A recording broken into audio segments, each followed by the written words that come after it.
All right, welcome to our April 16th, 2021 Club Cubase live stream. I'm going to do a quick audio test on my end here, and we'll get started in just a couple of minutes.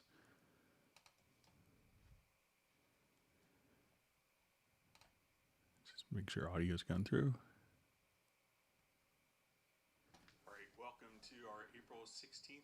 All right, sounds like audio is going through. My name is Greg Undo. I'll be the host for the Club Cubase live stream today. I'm work as a product specialist for Yamaha Corporation of America, which is the Steinberg distributor in the United States. I'm presenting from outside of Alexandria, Virginia in the United States, just outside of DC area. And if you are watching the presentation live, we're going to wait a couple minutes and get people logged in. And then we'll go ahead and get started live. So if you have not attended a live stream before, you can submit questions in the live chat field.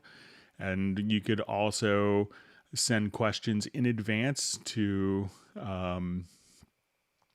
clubcubase@steinberg.de.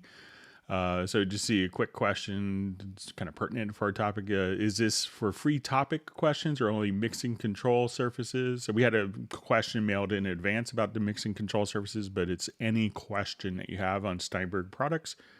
Feel free to ask in the live chat field. And if you're watching this live, if you want to tell us who you are and where you're from, do a quick introduction. That's always great so we can see from people from all over the world. And if this is your first live stream, if you could let us know that. As questions are asked, sometimes it's helpful information if you want to indicate which version and which computer you're kind of running your system on. So you can say I'm running Cubase Pro 11 on Windows 10. I'm running Cubase Elements on Cubase Elements 10.5 on Mac OS. That information sometimes is helpful as well. So we're going to let some people get logged in.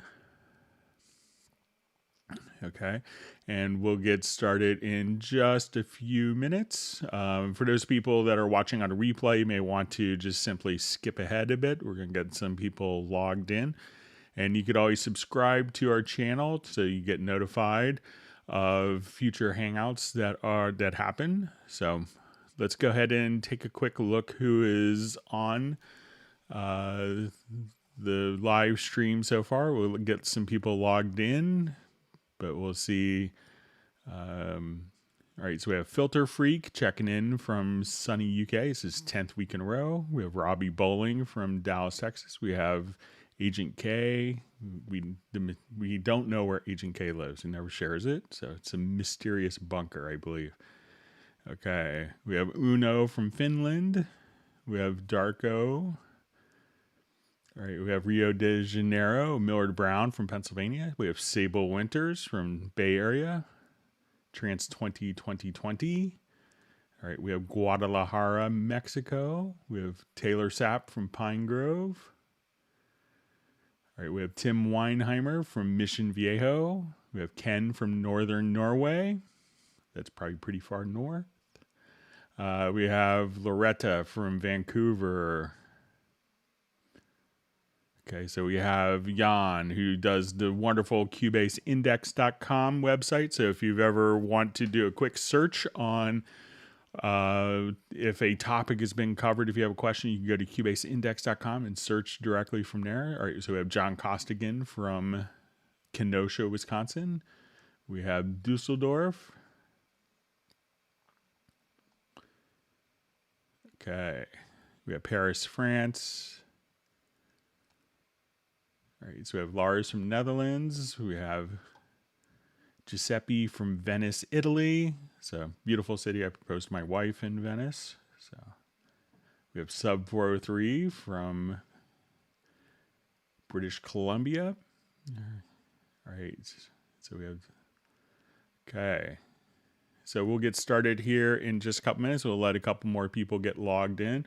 So I was just doing a couple of reports, and I just compiled some numbers of the live streams that we've done since March 17th of last year, since pandemic started. So here's a couple of numbers that are kind of interesting. So since March 17th of last year, we've done 388 hours of live streams, answering 9,157 questions, and as of 2 days ago, 715,577 viewers. So I'm glad that we're able to continue this going on more than a year. So, all right. So I see Pablo from Galicia, España. All right, so we'll go ahead and get started here in just a couple minutes. Let some more people get logged in.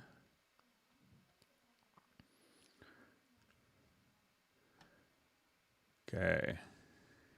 We have Gareth checking in from the Rana ice shelf.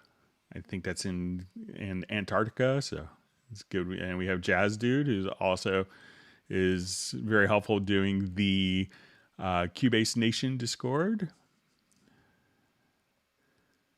Okay, so let's go back and see if we get some questions and we'll get started. Okay. I'm sorry, I may have put the wrong time for the start in for the live stream, so I apologize for that and confusion. Okay.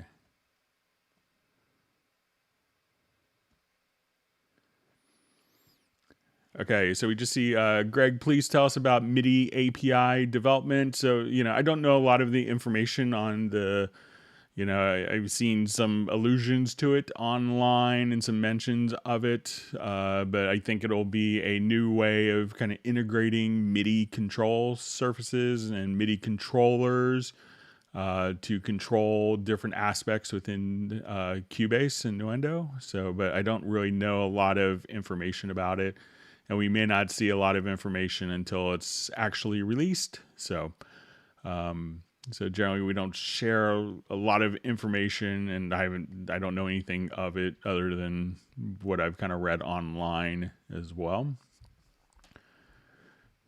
Okay.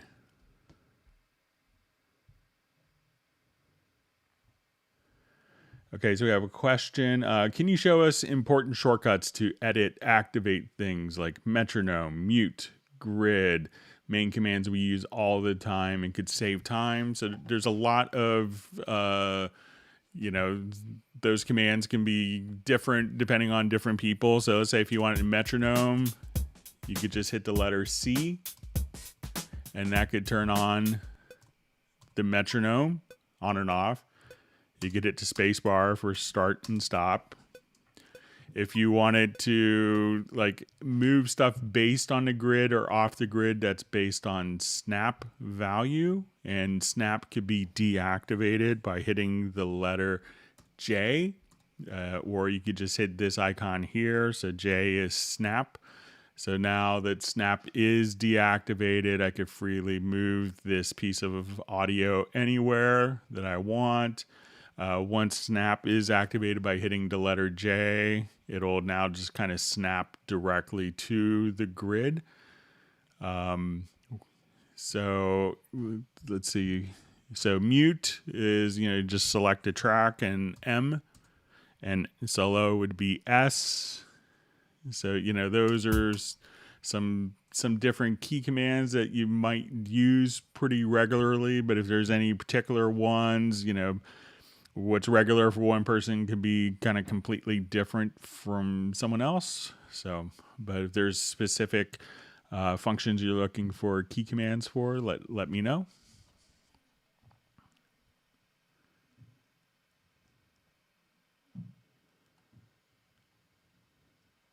Okay, so we have a question. I have Cubase Elements 11. When importing an audio file, the waveform shows vertical lines. I suppose Cubase is finding beats. Can this be used, for example, to find or change BPM?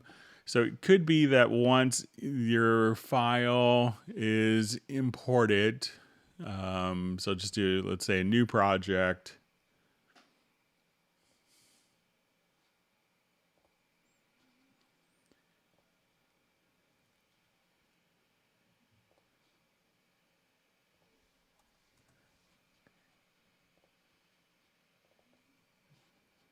that once we have this file imported, that you could be seeing just the, as we kind of zoom in, you could see kind of the hit points underneath. So, you could use that like in more, I'm not sure what the capabilities are in kind of the Elements version, but if you wanted to now do something like, so you can see this kind of these little lines indicating kind of where kind of the hit point detection has occurred. So if I wanted to hit like Alt or Option plus N, I could go to the next kind of transient, or B, I could go back to the previous transient.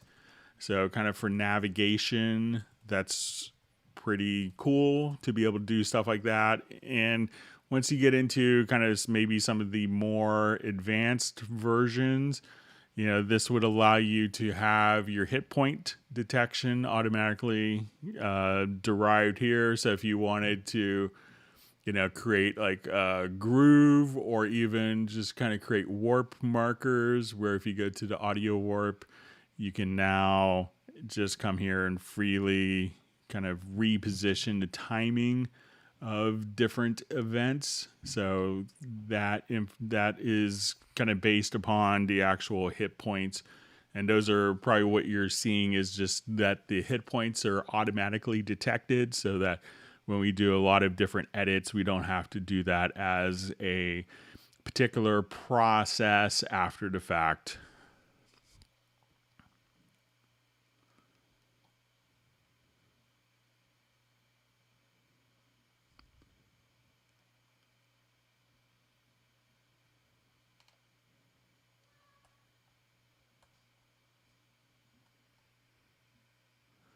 Okay, just see my chat field just re-jumped on me, so. Okay. Okay, so we have a question. Greg, can you show us basic orchestral job through chord tracks, Apache, and Cubase functions that make our life easier? So let's say if I wanted to do maybe a chord track. So I could come over here, let's just grab maybe a Bach piece. And let's say if someone told you that, they wanted to do something that was very Bach-like, but not Bach. And you wanted to kind of just change something, once you kind of figured out kind of what the chords are in a particular piece. So let me just select all these and resize a bit here. Okay, so, and here I have my chords kind of defined in the chord track. So I'll go ahead and just kind of play a little bit here. So we hear kind of very much G major tonality.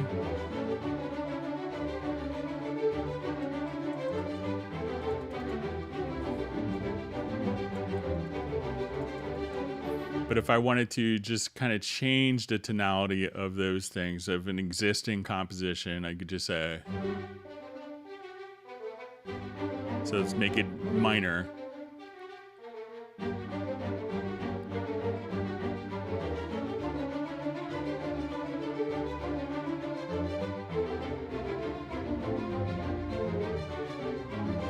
And if I wanted to just say, okay, we wanted to change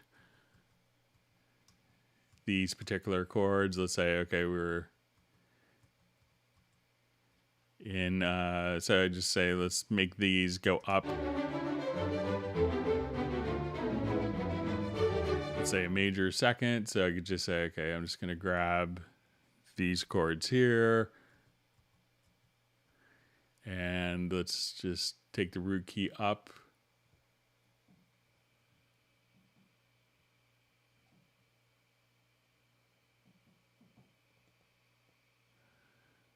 Let's say to A, and now I could just do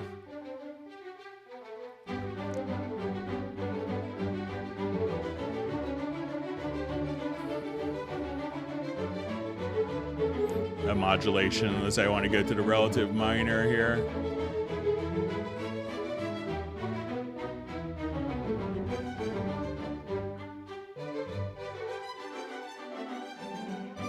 this a minor.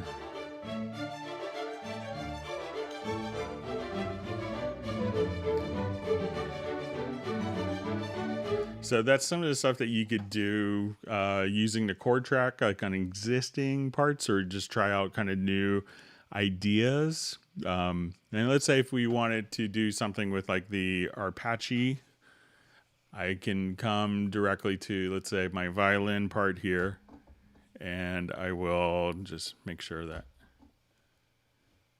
you have this.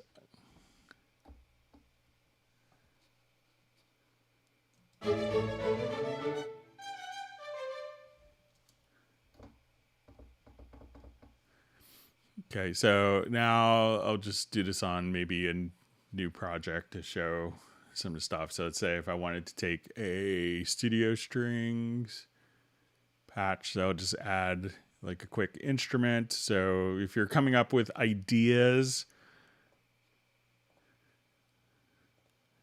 I'll just load. And this library comes with Howley and Sonic, but not the Howley and Sonic SE. But if you wanted to go to like the studio strings,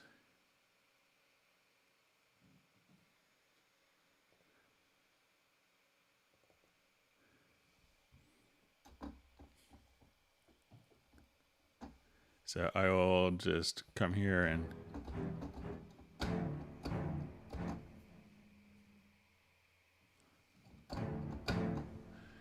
so as soon as I wanted to do this, let's say I just want to take this existing part here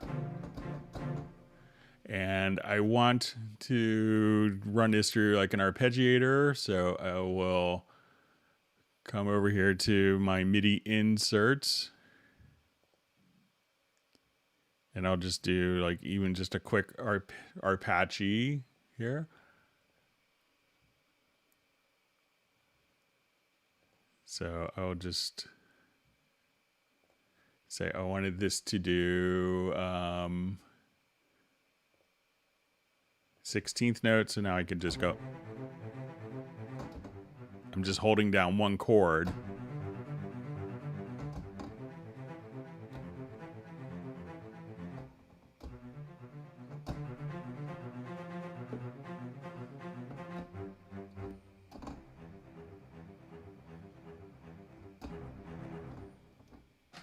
Adjust my keyboard here a little bit.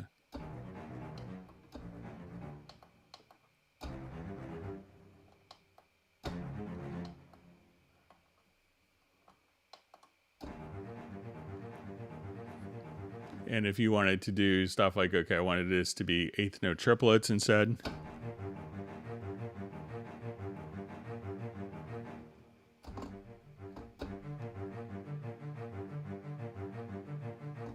And you could also maybe just take something like this. We'll add a MIDI track and I'll put this on to track. So we have both of these selected now, and I could put one arpeggiator on this particular. And let's say if I now want to layer that and put a different arpeggiator onto the second channel, I'll come over here. Let's say I want this to be maybe quarter notes. I'll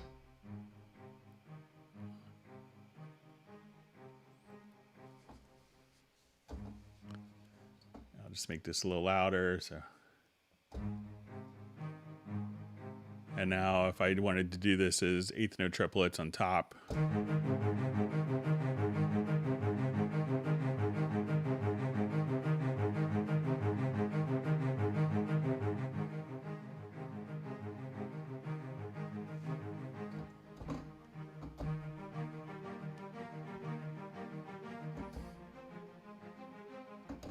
So just playing kind of block chords.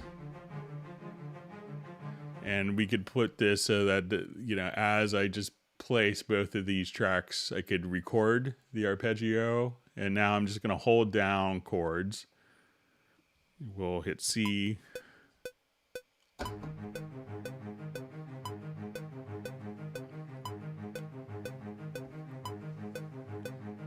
All right, so let's record enable this track and now.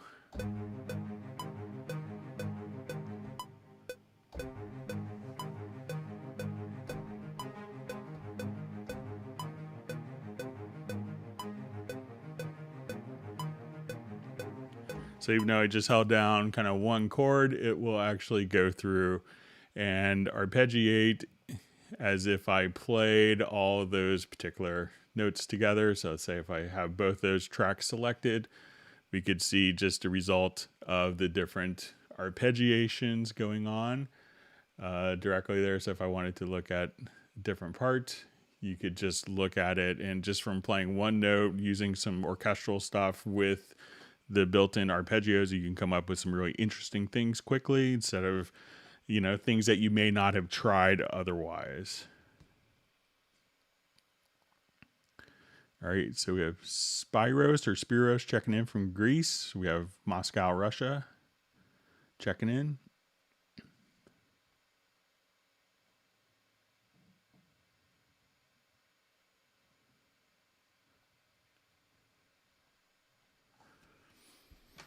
Okay, so we have a question from Robbie. Is there a clever way to use and set up an instance at Cubase, like a scratch pad for ideas? Some of us write songs from riffs, a guitar line run through a lush echo, I guess a place to experiment and save. So a lot of times what you could do, you know, I see a lot of people may just have an audio track. So let's say, okay, we're going to have an audio track here, and this audio track is going to be routed to a group.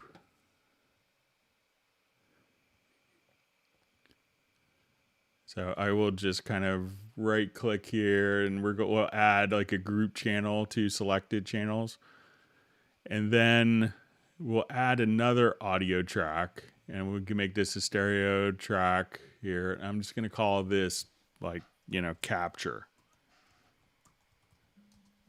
So at this point, you know, you could just kind of noodle around on audio in this track. It'll be sent to the group. And on the capture, what we want to do is to actually just have the group be able to record the audio itself. So if I wanted to take, you know, the outputs of my Howlian Sonic here, this way I could choose to say, okay, I want this instead of going to the stereo out to the group. So I want to now, we'll take the outputs of that particular channel here. So let's come. So, and let's say on this channel, I just wanted to put like maybe a delay. Let's do something a little crazy, maybe like a multi-tap delay. So let's just do, so I'll take this strings. It's going to be now routed into the group.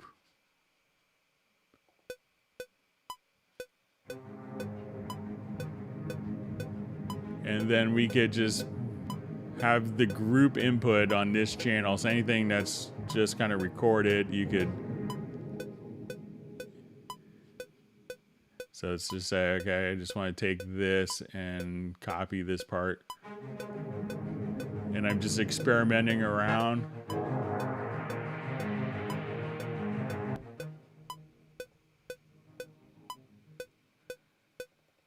And this way, everything that you're doing in real time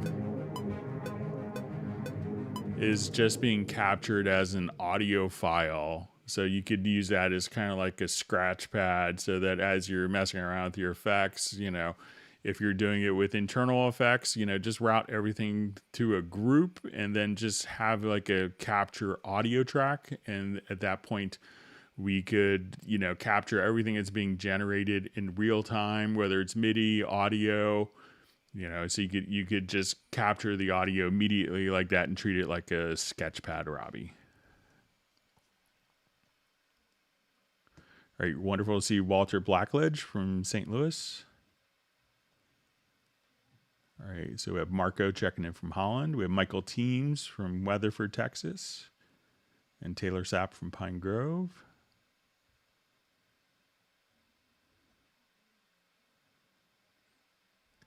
All right.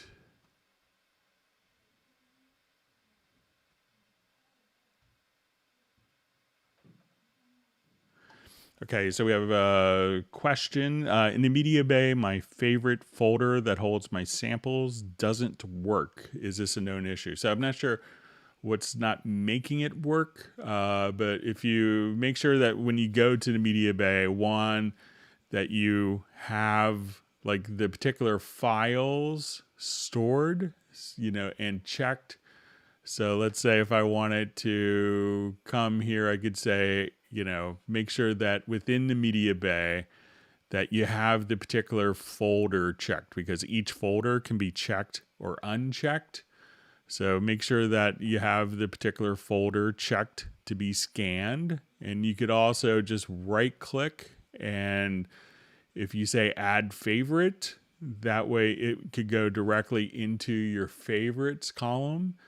And if you wanted to quickly access your favorites, you could just go to media to favorites, and then you could see kind of all of your favorite folders here. So, but maybe sub 403, if you could let us know, one, if the folder is checked to be scanned, and if it's when you say it's a favorite folder, I'm not sure if it's been, like, if you've right clicked on the folder and designated it a favorites folder. So if you could let us know those two things, that would be helpful. But it seems like it's kind of working as expected on my end.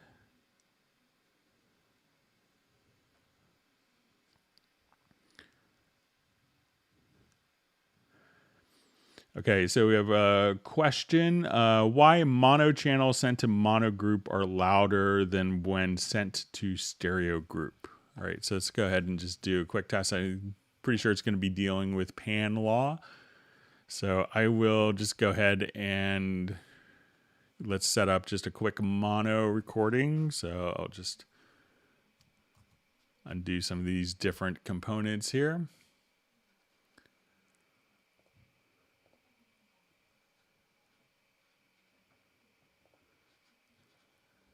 Okay, so let's say on my stereo in, and I'll just turn the volume down here so as not to annoy you. I'm just going to send a test tone on my input channel. So we'll find this under tools. Let's find our test tone generator. So we'll have, let's say 1K at minus 12 dB.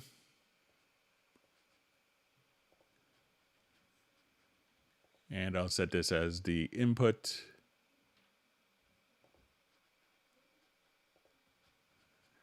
Okay, and I'll just record this signal. So we'll have a minus 12 test tone.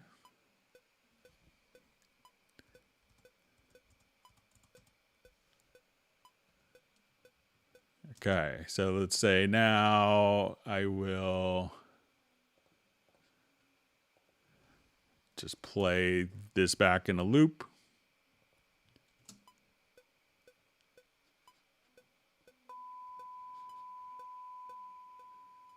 Okay, so now I'm going to route this track to a mono group.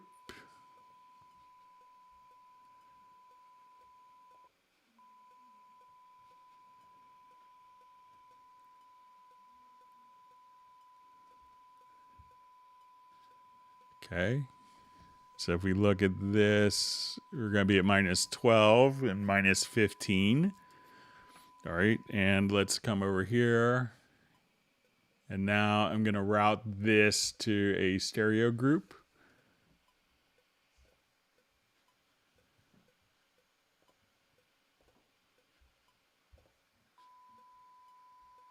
All right, so we have minus, looks like the same exact volume with group 1 or group 2. So let's go ahead and I will route this to, I'll create so this is our stereo group.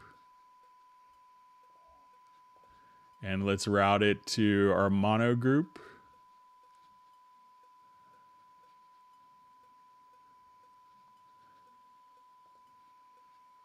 And we'll make this stereo, or I'll make this a mono bus here, and we'll just call this mono.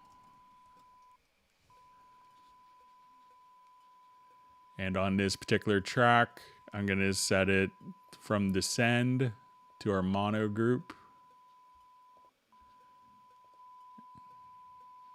So we can see that the volume level is identical between a stereo and a mono group. So if you do notice something different, you may want to adjust the stereo pan law.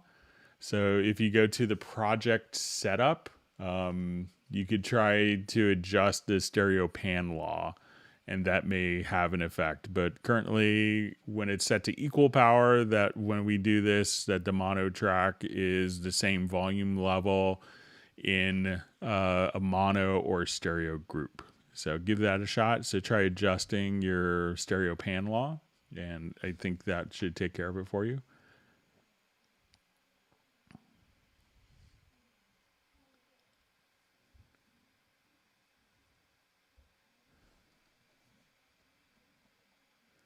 Okay, so we have a question from Robbie. Is it okay to move the Cubase sample libraries to my D drive? Certainly, they could be placed on any hard disk, but probably what you want to do, the easiest way to do it for Cubase to automatically find it, is when you have a little utility called the Steinberg Library Manager, and what you can do is just come here to the Cubase tab once that's open. And you can see these are all the different sound sets that come with Cubase. And I may have a couple of third-party ones, but what you could do if you wanted to migrate all of these to free up space, let's say on a smaller SSD where your Cubase is installed, you could just click on Move, and this will automatically move the particular content and keep the link with Cubase automatically, aligned so that Cubase knows exactly where to find the files. But you could have your audio, your different samples between different, so you can have the different samples located anywhere that you want.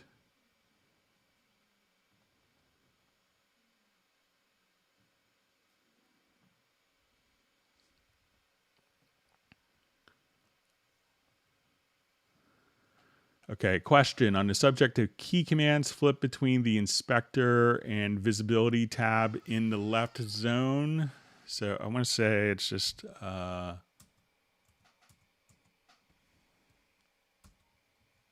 to remember what the keyboard shortcut is.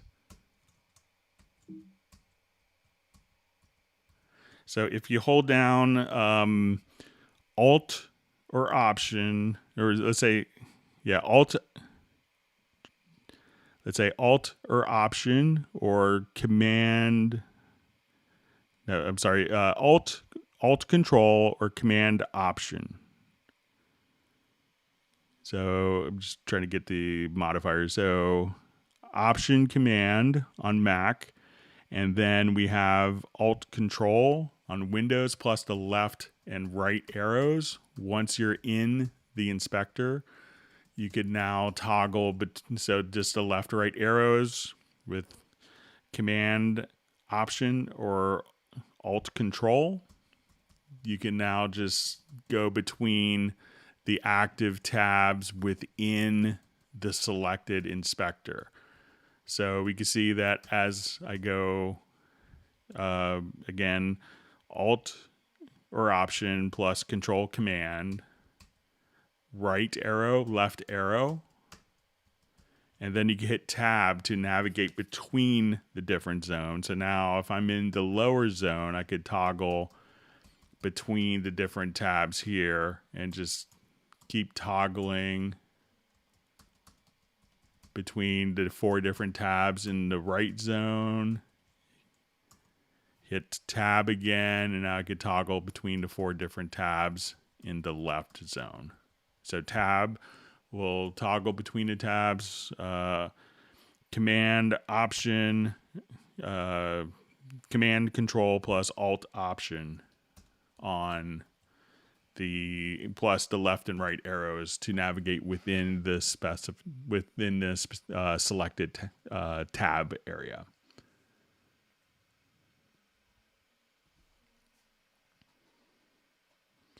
You see that everyone likes Sable Winter's YouTube channel, so it's great to see people checking it out.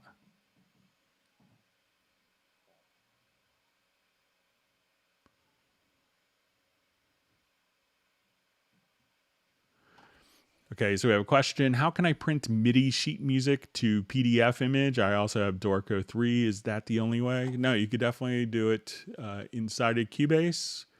So say if we just jump back to our Bach piece. So if I wanted to select, one part, I could look at this, and then all you have to do is just choose to print, and you can do it as a PDF file directly from within your computer's operating system. But all you have to do is also just kind of go to like your page setup, and you could do this from any printer and print directly to PDF. You could obviously do it within Dorco, but you don't need to do it. If you needed to see multiple events, all you had to do is select multiple events and then go into your score editor, and then you could print out multiple events and just export it, just print it, and then just print it as a PDF file. So you don't have to go to Dorco for that. You could do it directly inside of Cubase. All right, so we have Stefan checking in from Sweden.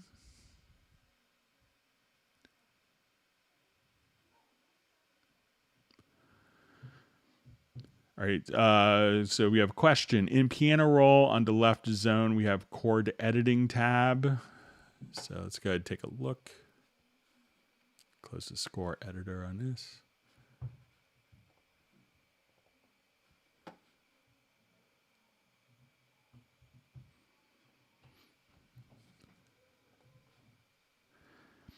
Okay. Can we assign each chord to computer keyboard or other method to select without mouse? So let's take a look to see if we could navigate here. So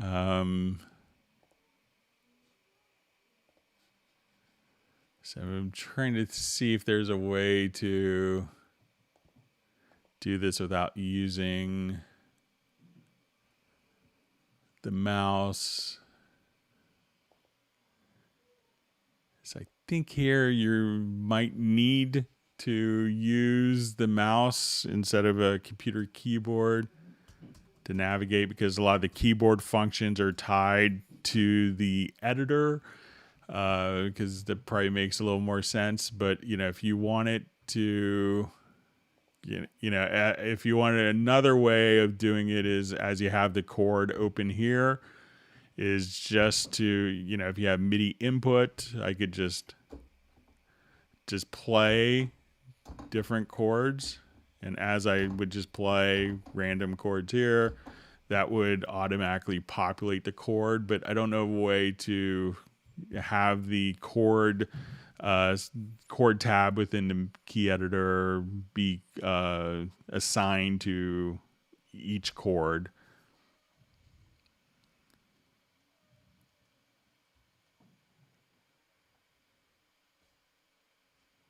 Thanks for all the wonderful questions. And if you are learning anything new, make sure that you hit the like button and that you subscribe to the channel. All right, and my time field just kind of jumped on me.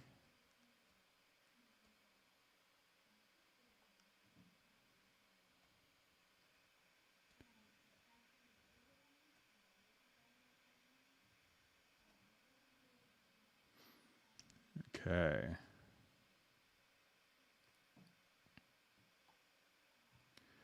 Okay, we have a question from John Hinchy. Great to see you on the live stream. In key editor step input, the blue line always goes to bar 1. How do I get it to appear directly in, say, bar 187 right now, using arrow key to get it there? So I'll just try this from scratch.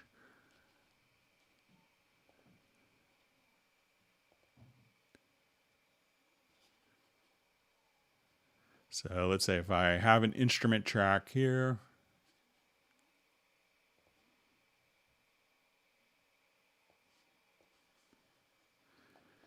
Okay, so let's say my bar position is 187-ish, roughly. Okay. So now when I'm in the editor, I want to activate my step input. So I haven't figured out like let's see if this is, if my step input is at, yeah, so I think it's going to go, I don't know if there's a way to automatically jump that to the song position pointer. So I always end up, just kind of manually moving it. I haven't really, so if you just set it to kind of whole notes, that at that point you could, and let me just see if I put another, if I,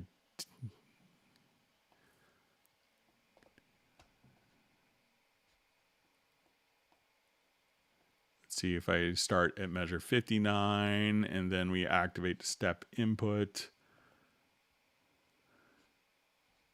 And we'll come here to,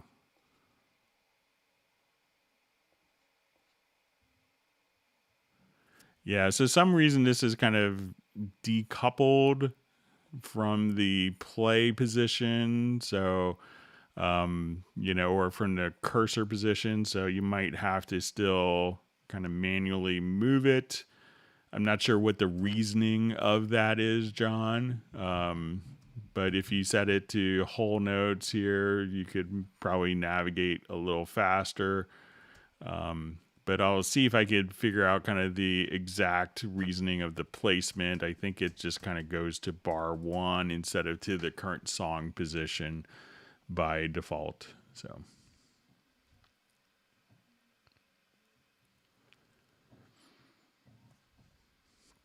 All right, Pablo wants people to smash the like button.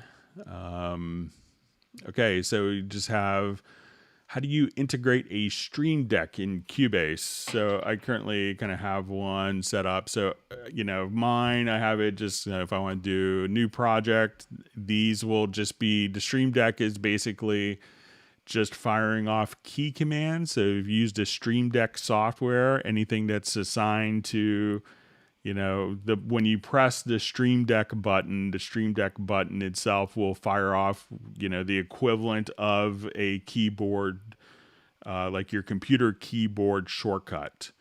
And those functions you can have assigned in the Stream Deck software to do different functions. So if I want to do like new project, which I have configured, instead of me hitting, control or command plus N, I have the Stream Deck software set up so that it will, when I hit that button, it transmits that particular keyboard shortcut, and Cubase just sees it as control or command plus N coming from the Stream Deck. Now you could also, there's a little utility on the Stream Deck that you could have it actually transmit MIDI notes, and a lot of people will set up generic remote functions under the studio setup, and I think it's just a free utility so that it'll take each of the Stream Deck pads and transmit it as a MIDI note. So if you then go into your generic remote, you could have that MIDI note trigger any number of different functions for you using the generic remote. So at that point, you could use it to basically mimic a computer keyboard, or have, with the add-on utility, have it actually transmit a MIDI note message that could be remapped using the generic remote in Cubase.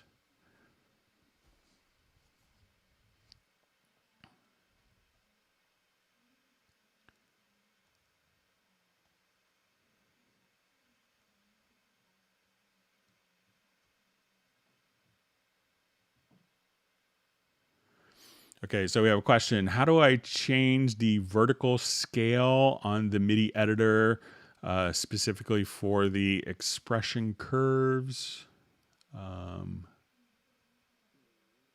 So let's just take a look. So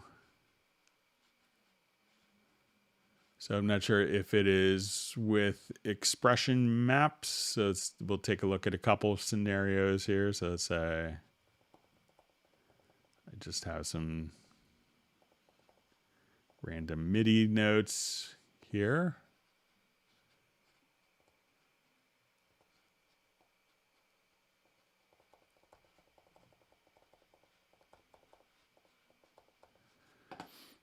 Okay, so if I wanted to look at this in where we're seeing expression, like a MIDI CC.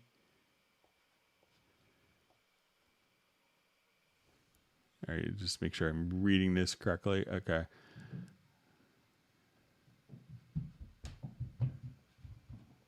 So at this point, we could just have, two different points and be able. So I think the scale is kind of the same between the 2 points. So, here we could have our MIDI expression kind of, we'll see 0 to 127. If you wanted that larger for more detailed editing, you could adjust a scale there. If it's going to be based on like the note expression, where when we double click on a particular note, that we could now just kind of draw in. And this could be, let's say if we go to our note expression setup, here you could set minimum and maximum values for the note expression within the inspector tab. So let me know if it's for more of the MIDI CC data or more for the independent note expression, but you could adjust that with minimum and maximum values there. Okay.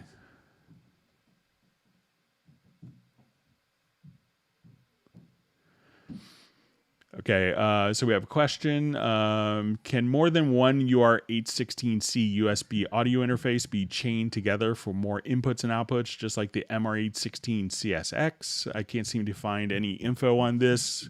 So unfortunately, USB audio interfaces aren't able to be kind of daisy chained like the FireWire interfaces, like the MR816 CSX. So the intention is with the ADAT connectivity that you could just use one as a mic pre or A to D converter that you would connect into the ADAT input on this secondary. So you treat, if you had two UR816s, you could treat one as an ADAT, basically as an A to D converter, and connected over like ADAT Toslink to get 8 channels at up to 48K and 4 at 96K. So that you could expand that way. But unfortunately, kind of the USB audio characteristics, and I'm not aware of any USB audio interfaces that you can daisy chain like that. So that was something that you could do with FireWire interfaces, something you could do with PCI interfaces and Thunderbolt interfaces, but not USB.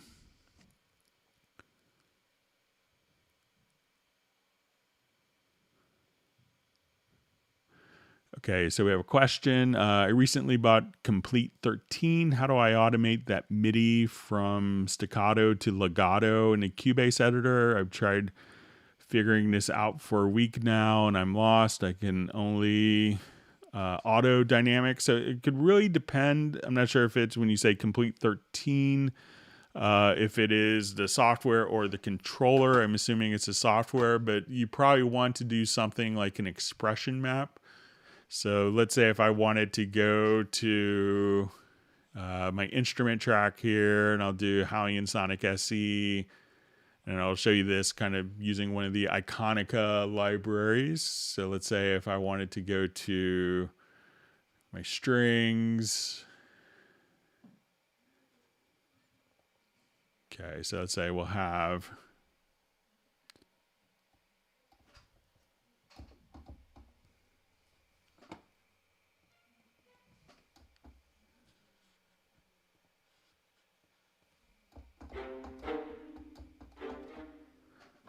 see if I can adjust my controller.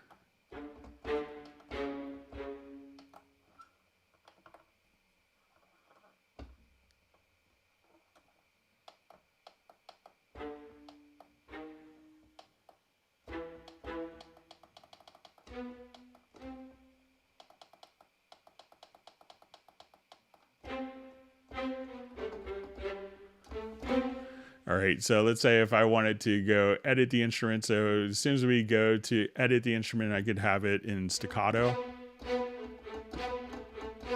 Or I could say, okay, let's play it back in pizzicato.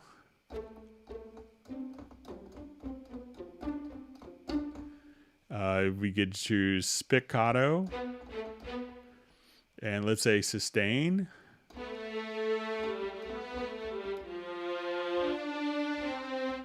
So if I wanted to switch between these are actually, the key switches between these. And depending on your library is you could go here to, let's say I go to my Hallian Sonic and I just wanted to draw in a couple of notes here.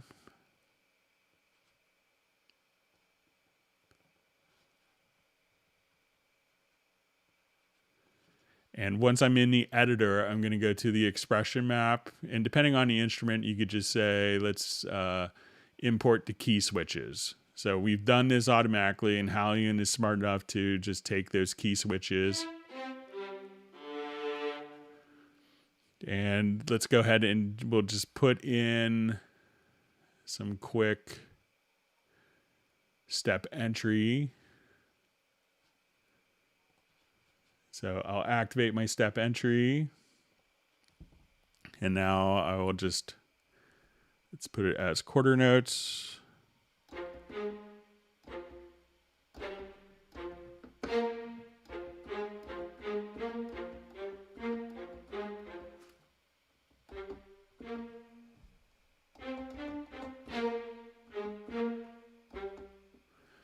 Okay, so I'll have just some notes entered in here. And we'll go and we'll just play this back.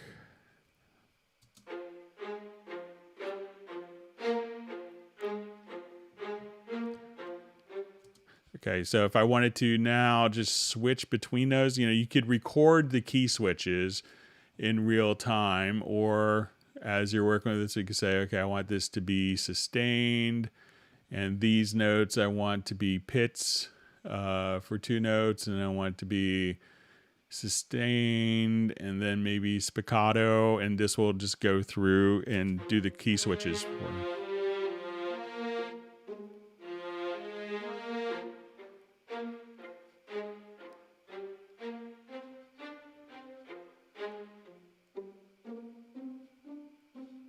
So this way you could just have the different key switches.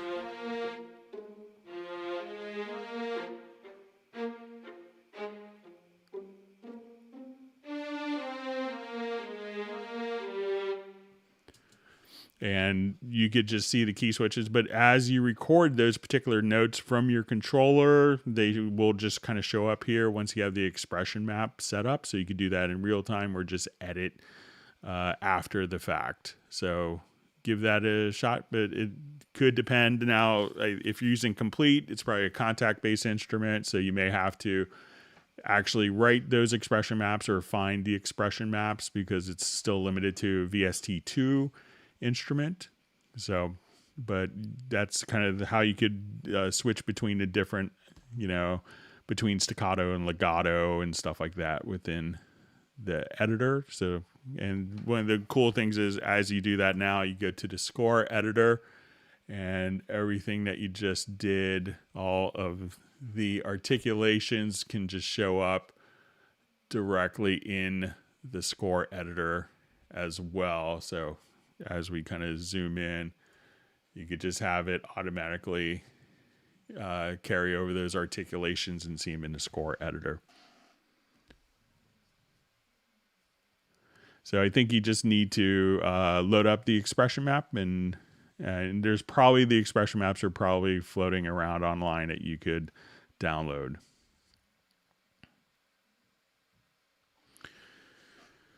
Okay, so a question from Nexus. What is the difference between an instrument track and a rack instrument?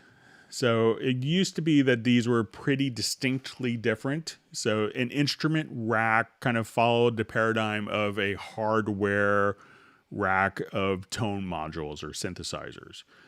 And the intention was that, we could have, just like we would in a typical hardware tone module, it could have multiple MIDI outputs, it could have multi-timbral capability, we could have, but it wasn't necessarily directly linked to a particular audio channel. So if I come to my VST instruments here, we can add an instrument rack. So let's say if I wanted to add a retro log, at this point, there's no track that's automatically created. So you'll get prompted if you want to create a MIDI track and assign it to the instrument. Now, once we've done that, when we go into our mix console, we have the flexibility of now having a separate fader for the MIDI CC7, the volume control, as well as the instrument volume control. So, and why we do this is because if it's a MIDI track, this MIDI could be going out to a hardware module that would only respond to MIDI CC7 since it's not digitally connected to the computer other than via MIDI messages. So this concept for virtual instruments can sometimes seem unnecessary to have this distinction between the two. So for people that were just looking for an easy way, that's when we came up with the instrument track, because this would consolidate. So let's say if I add a pad shop, this now consolidates where we have one fader. And at this point, when I click on the edit channel settings for my retro log track, I go to the edit channel settings. I get my MIDI inserts and MIDI information, but not the audio.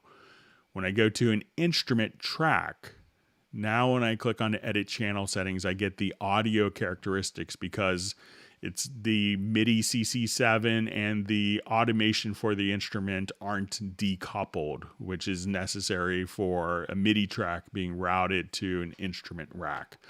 So most people have kind of navigated to their virtual instruments working as instrument tracks, and when dealing with external MIDI devices like synthesizers or external drum machines is using a MIDI track and maybe using these loaded up as external instruments on within the rack here. So most people using virtual instruments and would tend to use the instrument track, and I think that makes more sense nowadays. And this is perhaps more of a legacy format to maintain a workflow that people are very established with. So we didn't want to necessarily change that, but just kind of offer more capabilities in a more streamlined way.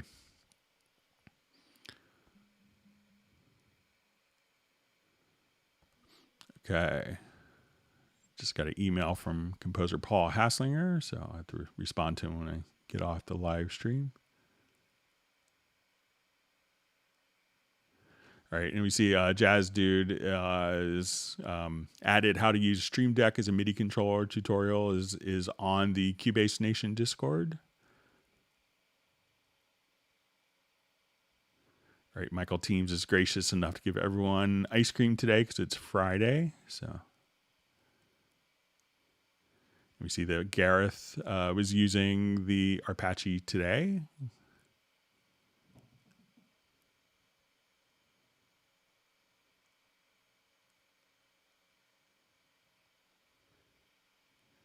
All right, you see a comment from Tim Weinheimer, spectacular layers, by referring to spectralators. I can unmix the stems and I can now play guitar in the Brian Ferry's band. Who knew? Who knew I could get the gig? So that's great.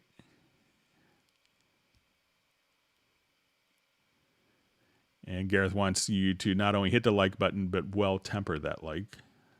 All right.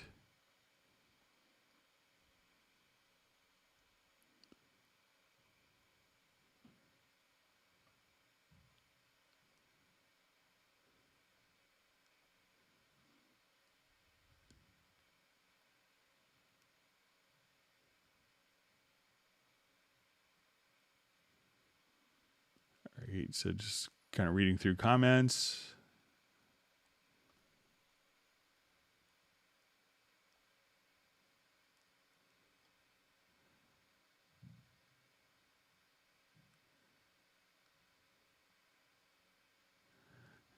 All right, lots of great discussion.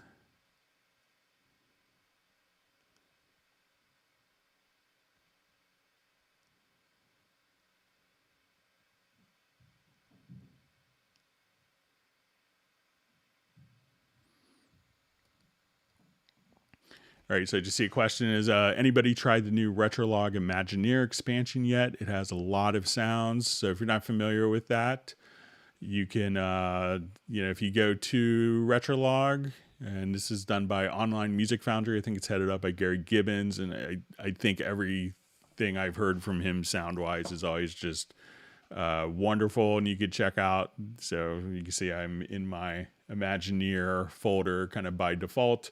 So, but, definitely this is an expansion pack.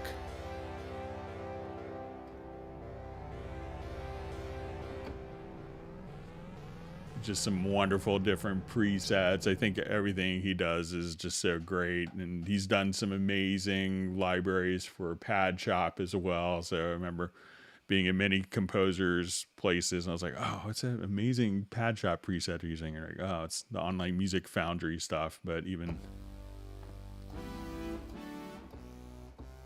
and I'm the world's worst keyboard player, so I don't do any of this justice, but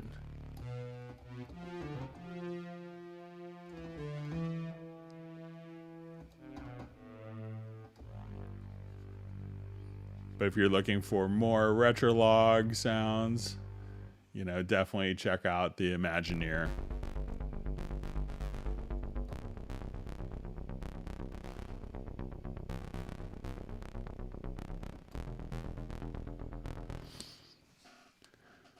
Okay.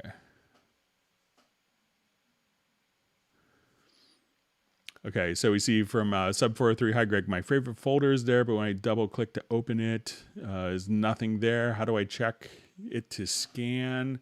So this is with the Media Bay. So when we go over to Media, let's go to our Media Bay window, and you'll see just on the left-hand side here. So let's say, okay, I just want to go to Documents. We see this little folder.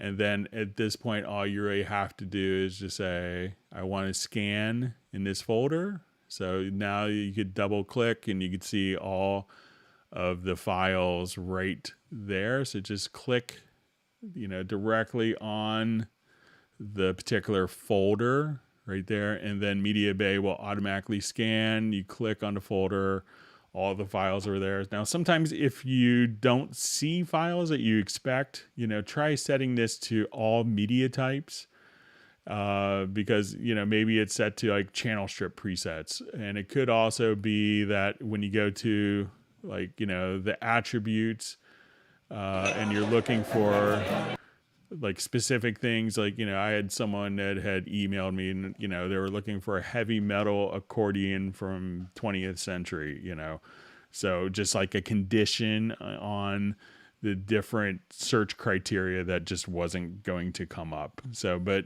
first just make sure that in the Media Bay, make sure that, not in the pool window, but in the Media Bay, that you just go over to the far left side. And if you don't see that left side, you can just click in the upper right hand corner to open up the left pane. And then you could just turn on all of the different folders to scan through right there. Then everything should show up.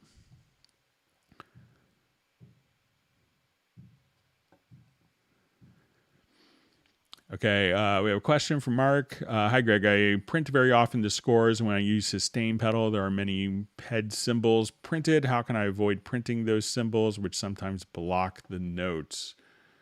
So let me just take a quick look. I may have an example.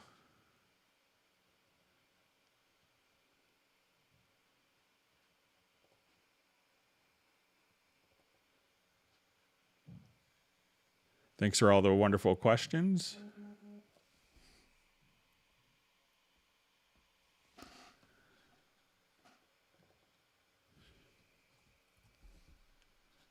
All right, so I think that there is a little trick that you could do to automatically hide the pedals. Let me just see.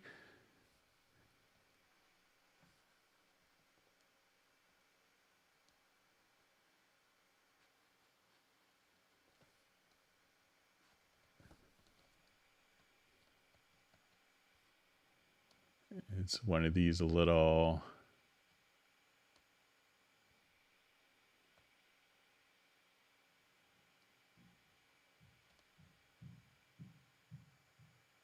Okay, so try going to like the score settings, go to project, and you could select notation style, scroll down, and then you'll see probably like here I have a lot of pedal marks, and this is just interpreting the anytime that there's a sustain pedal message that was recorded as MIDI data.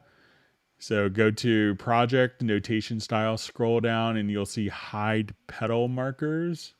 So check that, hit apply, and then it should print out a lot cleaner, and you can let the musician themselves figure out how they want to use the pedal. So.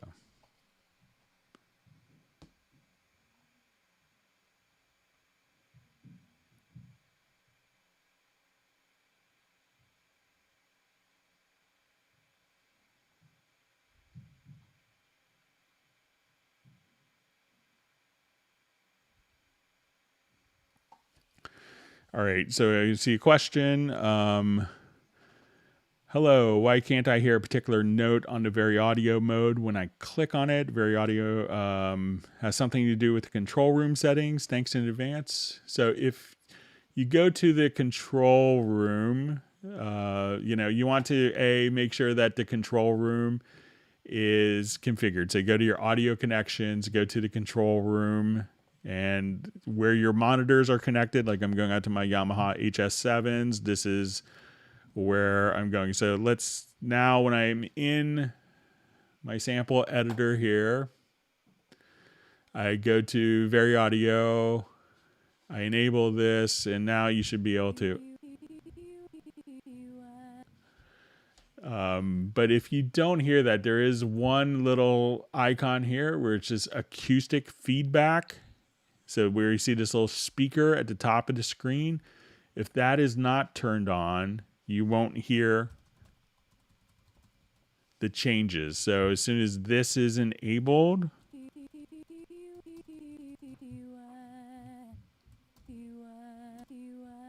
then you should be able to hear changes. So if the control room is configured and you think, oh, I should be hearing it, just make sure that the acoustic feedback is enabled, and then that should do the trick for you.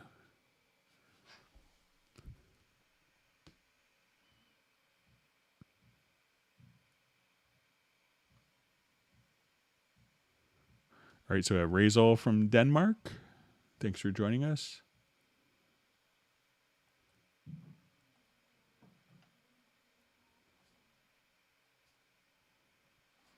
All right, sorry, my chat field jumped on me.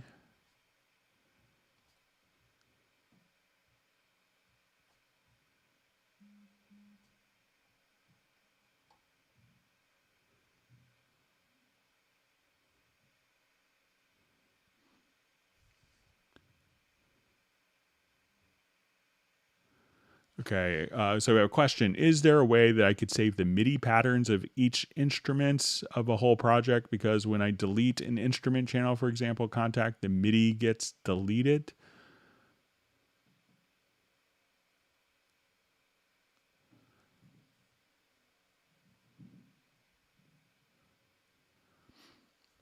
All right, so let's say if I come, I'll just do this on a new project.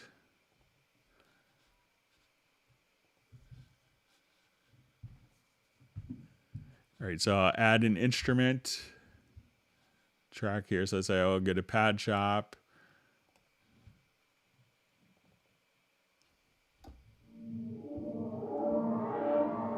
Okay, so I'll just go ahead and do my...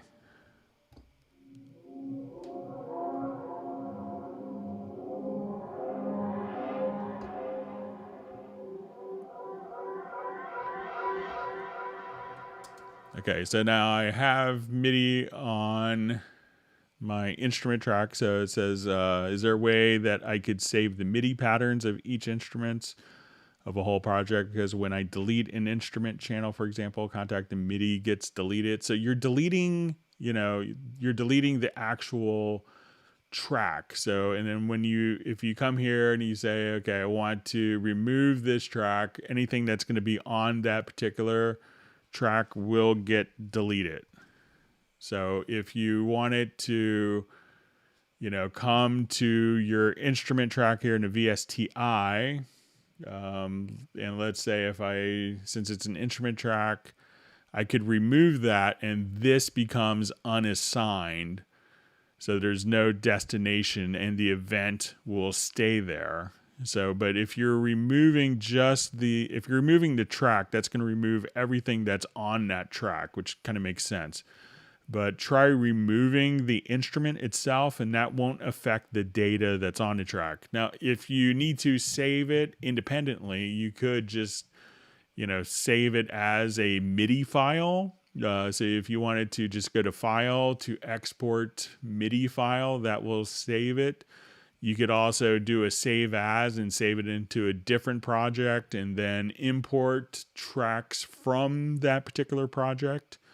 But realize that when you delete the track, all the data that's on the track will get deleted. But if you delete the instrument from its rack, that will leave the data intact. And then you could add a different instrument and move that data to that particular instrument or destination where you want the MIDI information to sound through.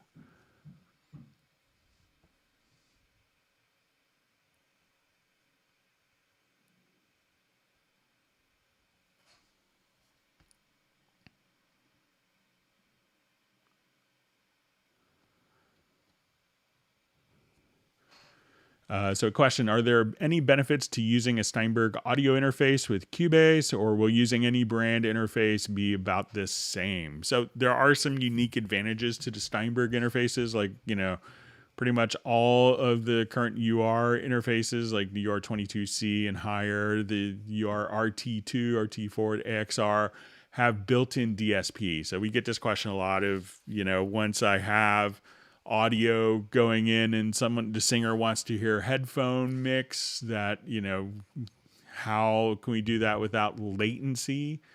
So if I wanted to go to, let's say, my stereo out here and I have this connected to my UR interface and I add an audio track, and we'll just set this, we'll just add in our audio track and we'll set this to our UR24C. So now once we have this, we could, and let me just get the connections kind of set up here a little easier.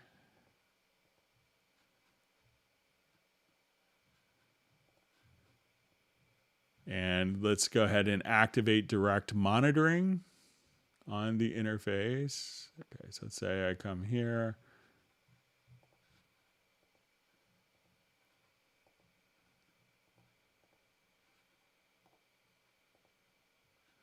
That you can have kind of the hardware settings. And once you have the hardware settings, you could have the built-in effects so that everything will be just kind of handled internally. So let me just get rid of this bus here quickly.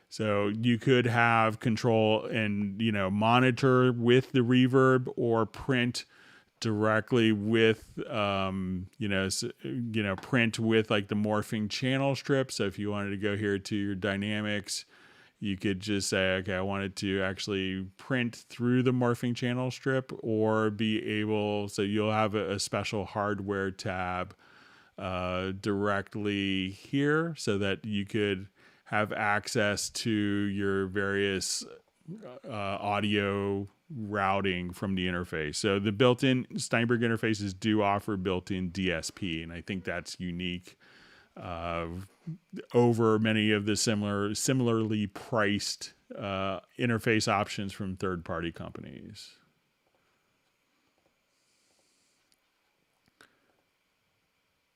And plus, one of the things that's also kind of unique is, especially like the UR22C, UR44C, 816C, is they offer 32-bit integer converters, and Cubase can record 32-bit integer audio files.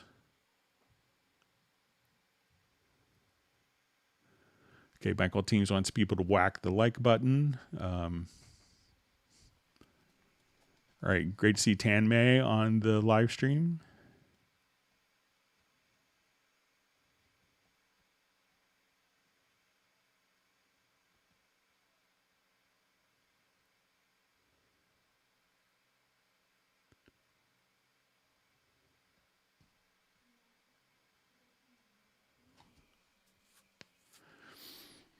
All right. Hi, Greg. Thanks for all these videos. Do you know how to slow down a vocal vibrato so it doesn't sound smurfy when playing very fast? So I have to remix slow songs into fast songs. This is tricky.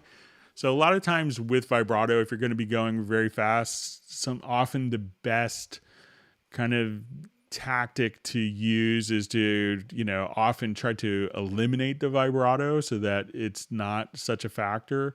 And if you wanted to eliminate the vibrato from a particular part in Very Audio, so let's say if I'm here and something's wrong, we can't go on, is just to, you could select so there isn't a way to adjust the rate of vibrato within Very Audio, but what you can do is just come over here, and if you go just to the top here, you could just kind of regulate and just take the vibrato and not make it as prominent or as wide, and you could de-emphasize the vibrato, and that will translate better as tracks are kind of sped up. So you could just kind of do that, globally or on a word by word basis so that it's not doing as much vibrato. Okay, so we have a question: how to rearrange the set of tools in the menu bar so that, for example, the third tool is the scissors. So currently that is fixed. So there isn't a way that I know of to change the order of the tools, and I think it's pretty consistent, from editor to editor. So, but if you wanted to access tools quicker, like to go to the scissors tool, realize that you could just, employ the scissors tool in essence a lot of times. Like when we're on an event here, so let's say I have this event selected, I'm just going to hold down like my Alt or Option key, that your project cursor, your object selection tool will then just turn into a scissors tool. So you may not have to, constantly go back and forth, but the order of the tools is fixed, and it just kind of makes it a more consistent experience for everyone around. It'd be kind of disconcerting to go to someone else's studio and their tools are in different orders.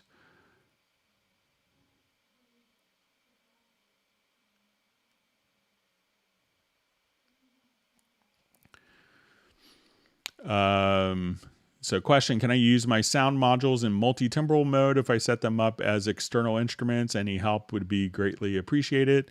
So yeah, you may, what I've seen, you could definitely do that. And if you, want to, one of the things that you could do is, let's say if you add a instrument track, and let's say we're going out to our external, like our montage. I think if you just put it on channel any, so if you have, so sometimes people may have it fixed where it's going to be one instrument per like IO return. So, but if you want a multi-channel instruments, you should be able to, let's just say if I come to if I go to add an external instrument, I'm not sure if I could add another instrument track of the montage again. But yeah, so, and then you could just treat that as, channel 2, channel 1. So I think that should work. I don't anticipate any problems with that.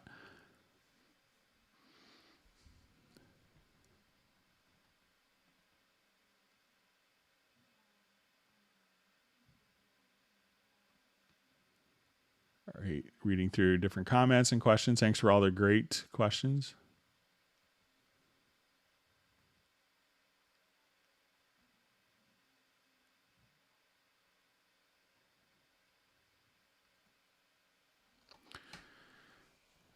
So question from Tanmay, does loopback cause audio engine overload? If not, what causes audio overload? Because I have 75 tracks, MIDI and audio combined using a MacBook 16 with i9, but facing audio engine overload issue, any solution? So, the first thing to do anytime that you're facing, realize that the i9 on your MacBook Pro is, probably not as fast as like a desktop just from the CPU. But the first thing always to do is to, raise the buffers. So, you could come over here and just raise the buffer size. Also within the, let's say we go to the audio system, make sure that you have ASIO guard activated. So that will allow you to run, lower latencies on tracks that you're recording. And it could run kind of staggered higher latencies to make a difference. Some plugins also realize that if you're doing, a lot of plugins don't do multi-core processing. So if you're running a sampler, like some third-party samplers, and you have 8 instruments loaded, that could be, taking all of one CPU power because the plugin itself doesn't have the ability to distribute a multi-timbral set of instruments across different CPU loads. So there's a lot of things like that where you realize that, Cubase could be really optimized, but how you use a plugin may not be. So, but I don't think, enabling loopback, you could turn it off on your interface and see if that makes a difference. But generally, I would think that would be pretty minimal for CPU usage.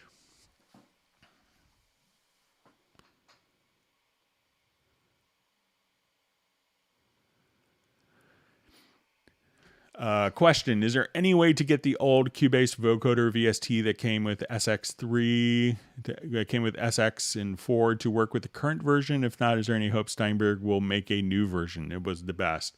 I haven't heard of any plans for a new vocoder, and I believe that version was 32-bit, and I think we licensed it from another company, if I'm not mistaken. So I haven't heard of any plans for inclusion of a vocoder, but I think it would make sense.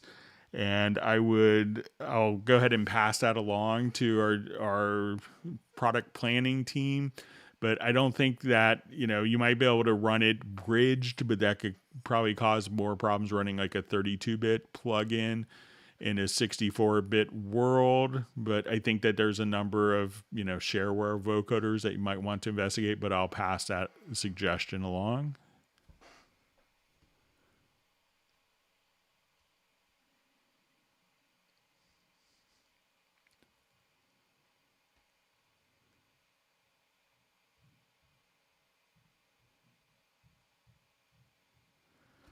Okay, so we have a question. Hi, updated from Cubase 10 to Cubase 10.5, and in the user interface under preferences, the color scheme blocks is missing. Is it hidden or somewhere else now?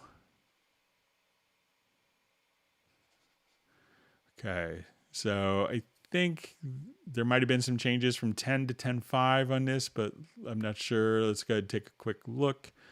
So a lot of the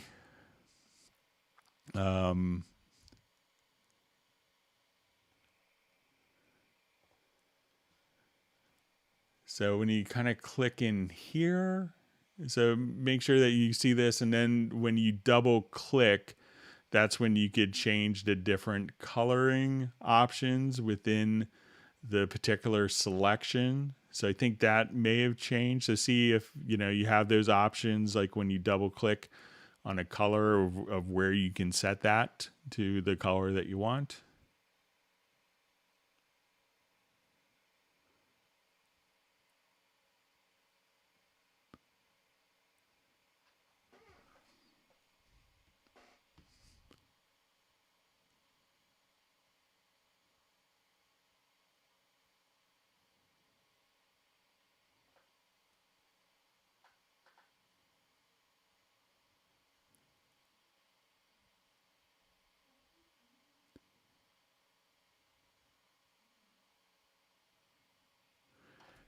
So I just see, are the expression maps only in the Pro version? So I'm not sure. I'll open up.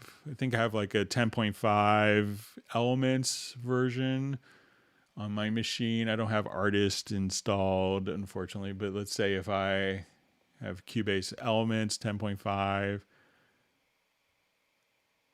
I mean, it may be, but I'll just see if there's anything in Elements that would allow you to use it. So I'll just...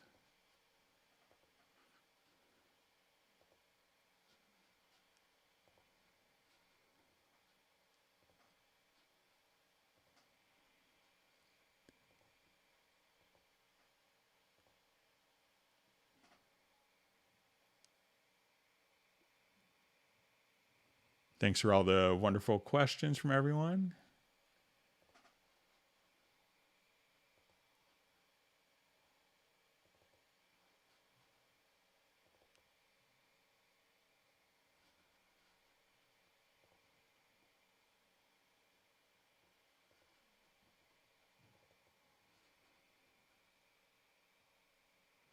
So it doesn't look like it's in the Elements version, but I could check with artists. If you want to email me at clubcubase@steinberg.de, I could check.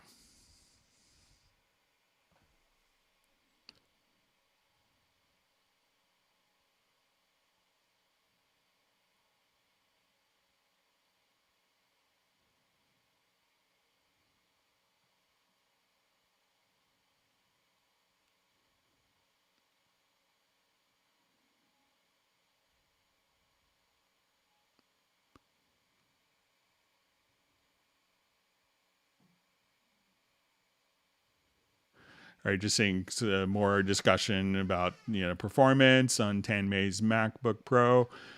So I know that Tanmei, when you've shared screenshots before of what of one of your templates that I think you had like 9 or 10 plugins in your master effects slot. So if you maybe try bypassing some of those plugins and see how that could affect your system performance as well.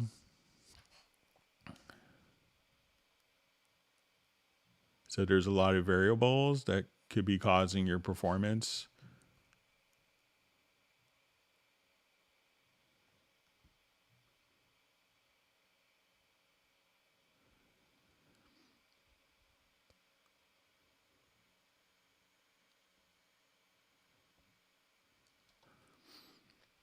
All right, so I just see from Joshua, why isn't the questions in live chat answered? Can I get my questions answered, please? So I don't think, I'll just kind of go back and see if I see any questions from you, Joshua. But it's the ability to ask the question sometimes will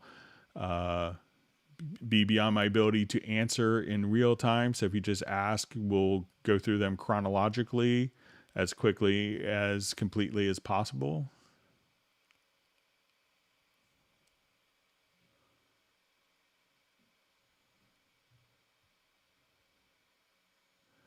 All right, so I just see from Uno, do we have a Zoom meeting someday? So I think 2 weeks from today will be April 30th. So that'll be the last live stream of the month. So we'll take the last 2 hours of that live stream and do a Zoom meetup. So if you want to put that in your calendar, and if you want me to, I could reserve kind of a meeting and send an invite. If you guys want to email me at clubcubase@steinberg.de, I could send the Zoom meetup information for, I think it's 2 weeks from today.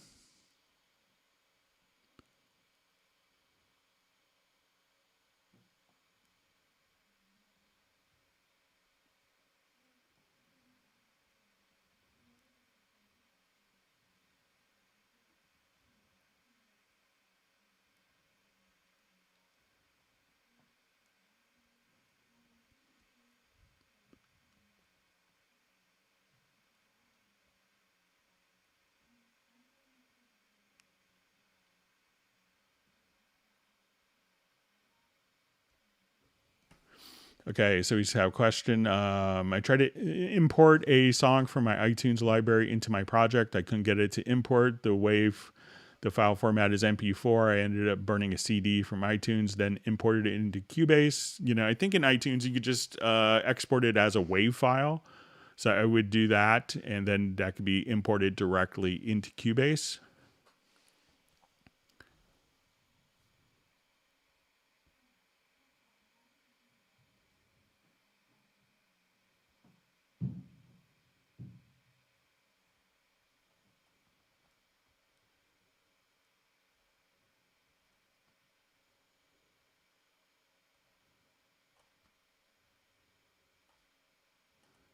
Okay, my chat field just jumped on me. Sorry, just scrolling back.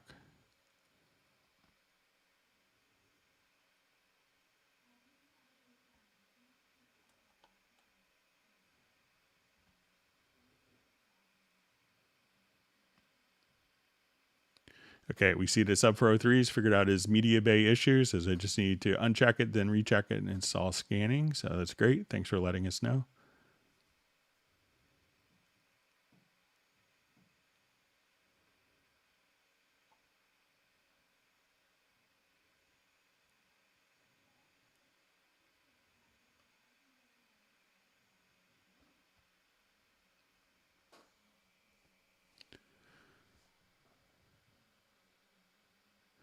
Okay, so we have a question from Tanmay.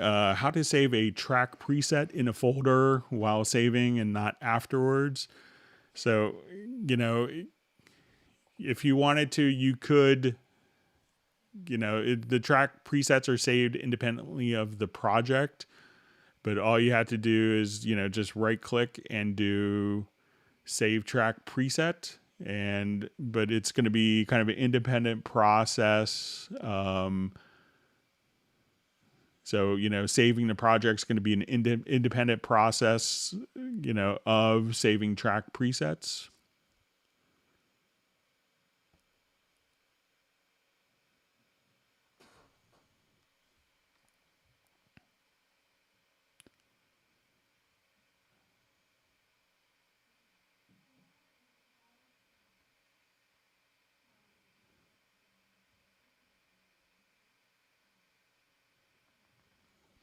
Okay, from Pylon Records, what is the easiest way to do global insert in the project window, 4 bars, 32, etc.?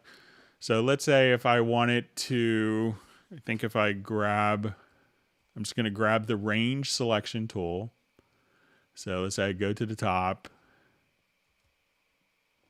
And what I want to do is to just, let me get the right keyboard. So I'm going to hold down Control and Shift or Command Shift. And I could select this region. So that will select it globally. So let's say I want to take this and insert silence, then go to your edit to range.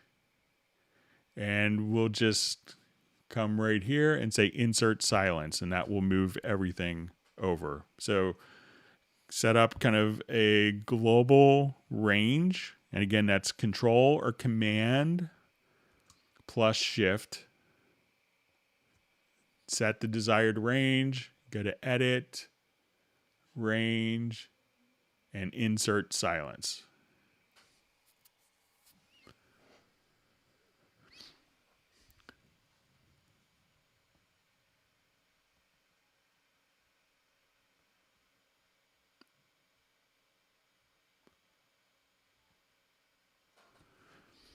Okay, so just see from Tanmay, still wonder why many producers choose Mac over Windows and most use MacBook with external monitor. If it's so inefficient, for example, Greg also uses a Mac. Almost all professionals use it. Why? So I just have a MacBook Pro because it's what the company gives me. And generally I run Windows for all of my work stuff.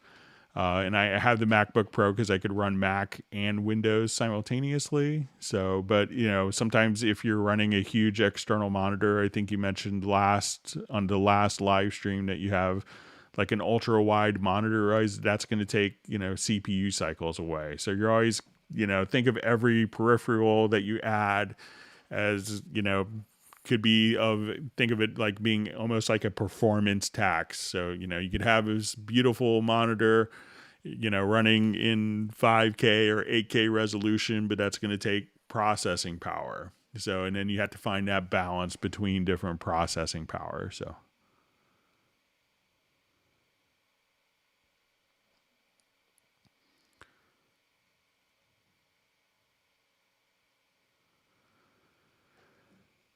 all right. Hi, Greg from India. Explain about ambisonic decoder VST plugin. All right. So once you have, I think I have a project that might be able to.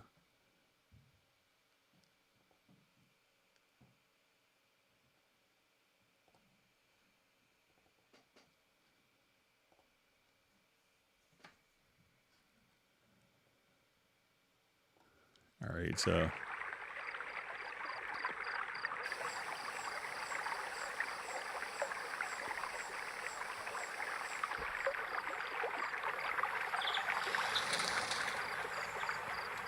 there, what we could do is we could have our tracks kind of based in, different ambisonics formats. And what the ambi decoder is going to allow you to do is, as we're working with this in kind of the headphone mix, this is what's going to allow you to decode the ambisonics file. So as soon as we come over here, let's say to our inserts,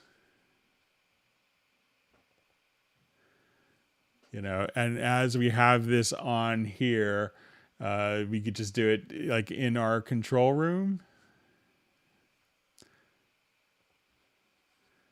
And what that's going to allow us to do is just to take the, what is kind of a 360-degree audio and kind of convey it into working with headphones. So that's really kind of the intention of the ambisonics, and you could just place it directly on, on the control room on the phones. And at this point, you could set it to your headphones, and here you could configure it for your head tracking, and if you want it to be a headlock, headlocked to for the signal. But that way, it's going to be able to take the ambisonics and kind of convert it down to so you could hear those changes in with wearing kind of traditional stereo headphones.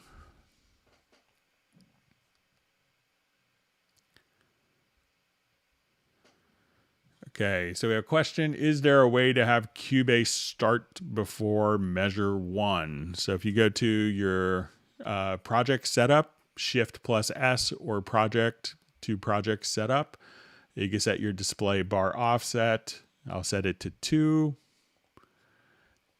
And now we could have not only a measure 1, but a measure 0 and a measure -1.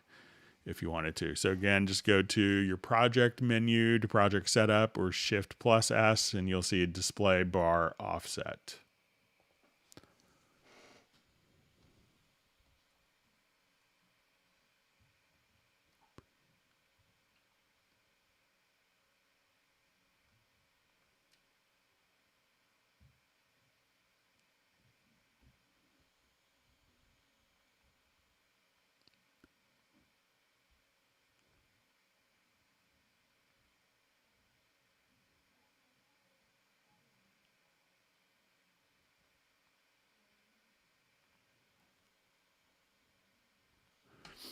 Okay, so just see question.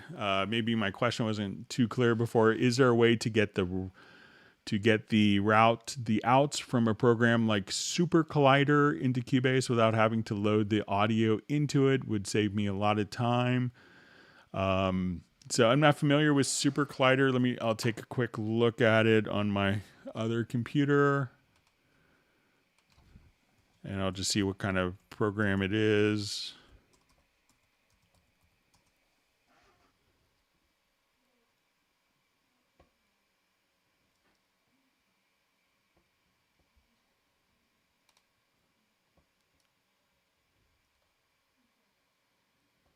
So just see kind of an algorithmic example. So I'm not sure if it has like, so I'm not familiar with it, but I'm not sure if it's set up for anything like, plugin formats or if it's completely standalone.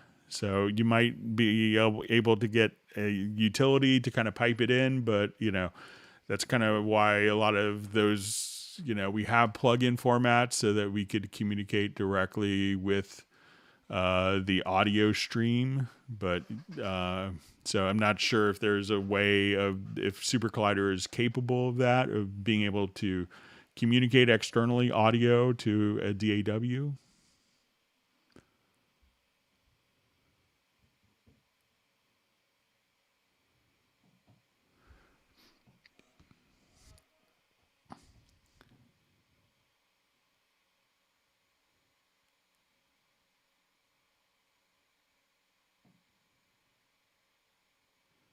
All right, so we see I'm able to help out Mark Anderson. So I don't remember what it was, unfortunately, but I'm glad it worked for you.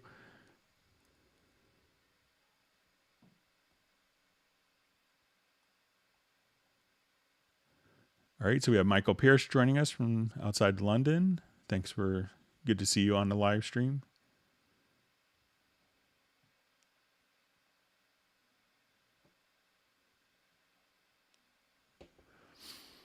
Okay, so I just see from Jeff Pearson, when I save as template from a current project, I removed any recordings from the project window. The audio pool still contains references to the original project files. How do I safely remove them? So I would just do like a save as.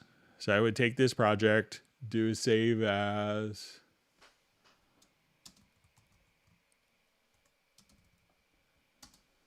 All right, and I would delete all of the files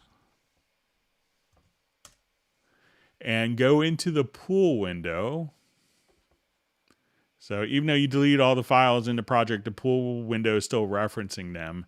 And then even though now we're in this ambi save as, this different folder, so now what I want to do is to, just to remove the unused media.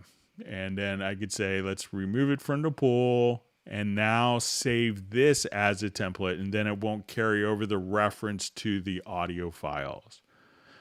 So, just before you save it as a pool, just go before you save it as a template, go to your pool window and just make sure that you right click and choose remove unused media, save it as a template. Then it's not going to be referencing those particular media or audio files.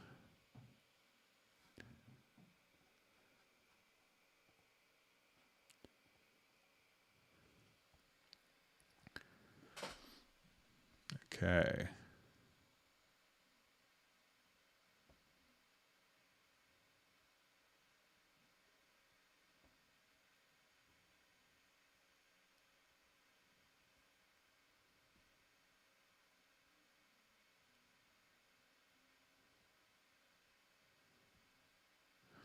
Okay, so I just see at Cubase, please. I would like to know what's new on Cubase. I was using Cubase 5 before, but I don't know yet what's came new on this version. So probably each version from 5 to 5.5, 6, 6.5, 7.7.5, 8.8.5, all the way up to 11 is probably added about 200 features per episode, or per version.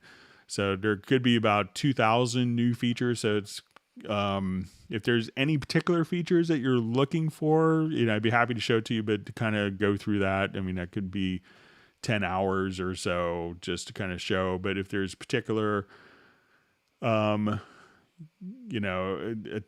typical setting that you'd want, or a typical function, I'd be happy to show that. But otherwise, it may be a little too broad in this context. Okay.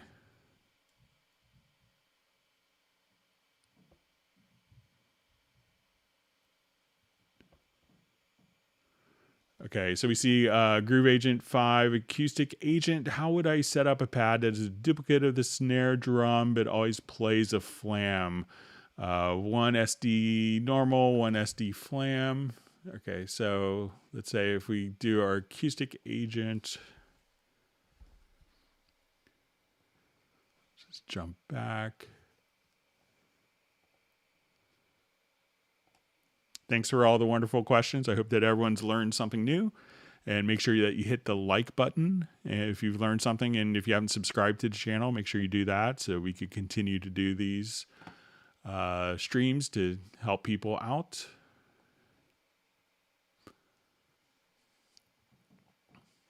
Okay, so let's go ahead and take a look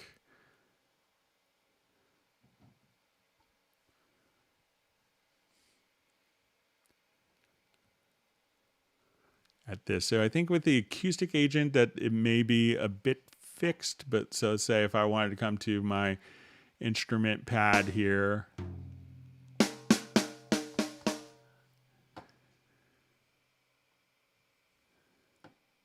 so let's say if I just wanted to come, so a lot of times these particular samples are kind of fixed and you can't necessarily say, you know, flam, but let's say if I just wanted to put like a MIDI effect on this, so let's go ahead and just put a rudiment, and here we could have maybe a flam on this, and let's adjust the time. So this way I could click on this snare,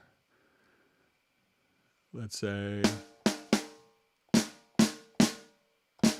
and then you could adjust kind of the amount of flam just as one of the rudiments here. So you could just choose flam.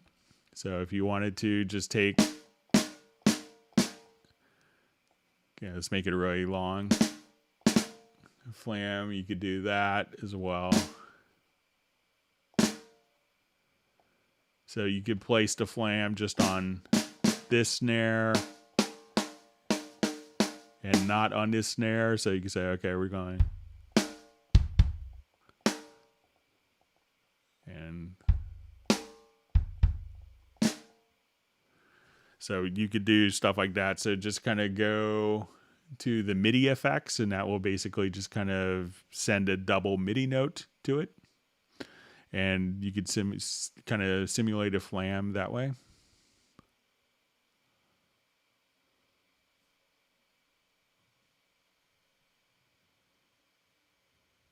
All right, wonderful to see Ace Amadeus on the live stream.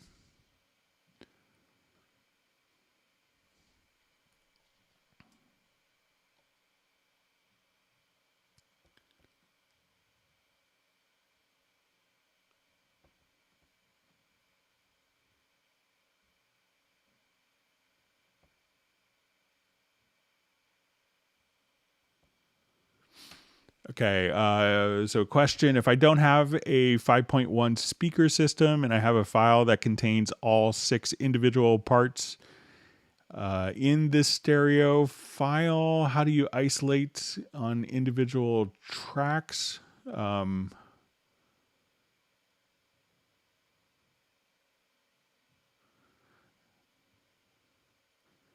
All right, so this is from Pylon Records. So I'm not sure. So it says if I don't have a 5.1 speaker system and I have a file that contains all 6 individual parts in this stereo file, how do you isolate? So is it like, I'm not sure Pylon Records if it's a mixed file that you wanted to isolate, or if so it's 6 channels, if it is like a 5.1 interleaved file, or if it's a stereo track. So, you know, if it's a stereo track, you may have to use something like spectral layers and do unmixing, but that's kind of independent of like the 5.1 speaker configuration. But if it's, I don't know if you have a 5.1 file or a stereo file that is a mix down of 6 parts. But if you had to mix down to 6 parts, the 5.1 wouldn't let you kind of have, you know, to address those independently. So if you could clarify that for us, that would be helpful.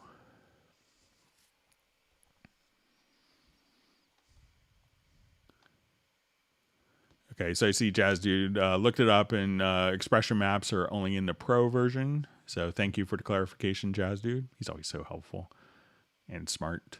All right.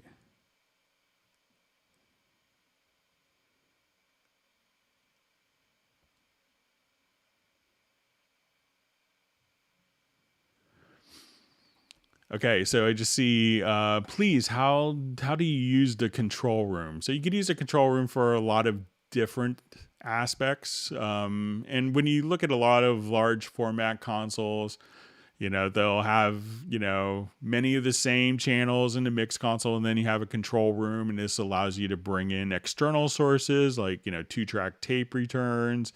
It's going to allow you to, set the volume level independently. So many times when people are mixing, they will tend to use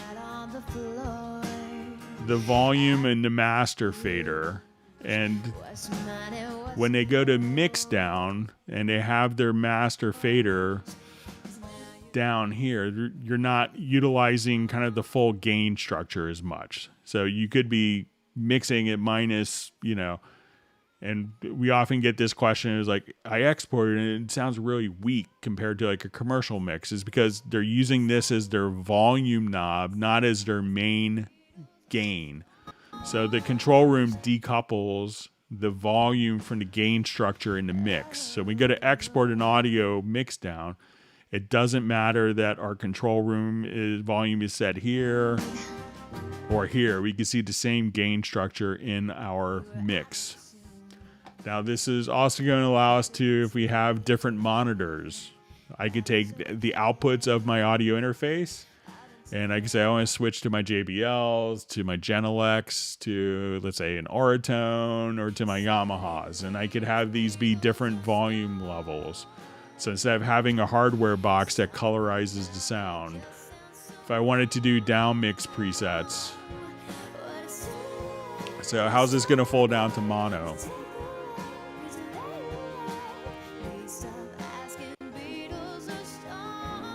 I could also, have headphone mixes, have talkback microphones, so I could communicate with people as they're tracking. And again, be able to listen to different Q mixes or external input sources. So it just uses the available inputs and outputs, and this is defined in the audio connections. And at this point, we could just, have our talkback microphone, different Q mixes, our headphones channel, 4 different speakers, all of these just kind of configured in so we could listen to all those different sources.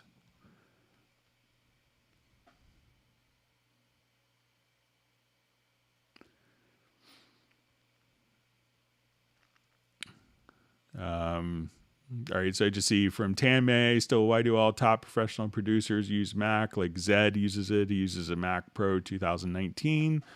So, I think a lot of people could be their personal preference. I know many composers do everything on PC just because they can, have the performance scaled, to kind of, over time, and they could add different things, and, they're not going to be tied into a particular system. So, and I think, Zed's system, he's incredibly talented, but, if you go to his studio, it's not, you may not be like, oh, this is like the most amazing room ever. He gets amazing results because he's incredibly talented and his team is great. But it's not necessarily the computer that's getting him there. He's spent a tremendous amount of time honing his skills. So, all right. All right, so just kind of going through my chat field jumped on me.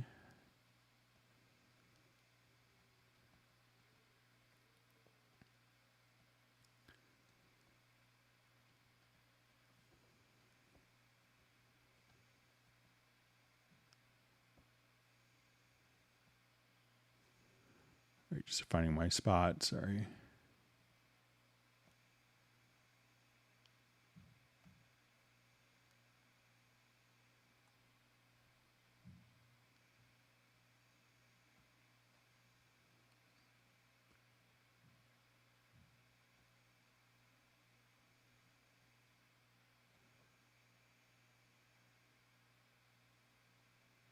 All right, so I think I'm...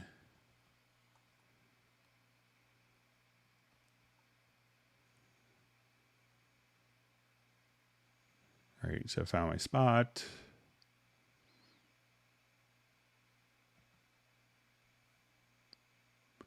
All right, wonderful to see JVI is able to join us for the live stream today.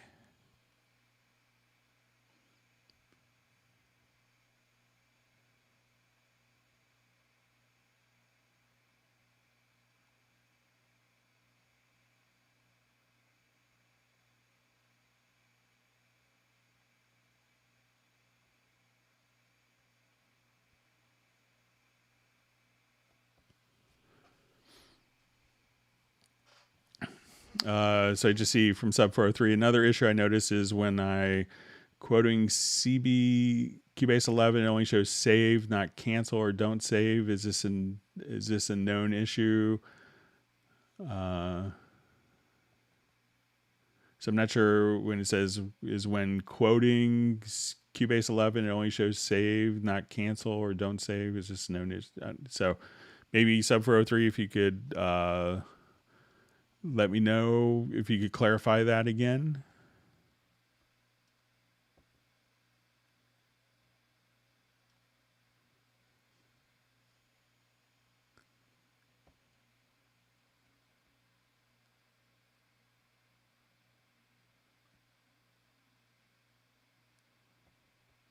All right.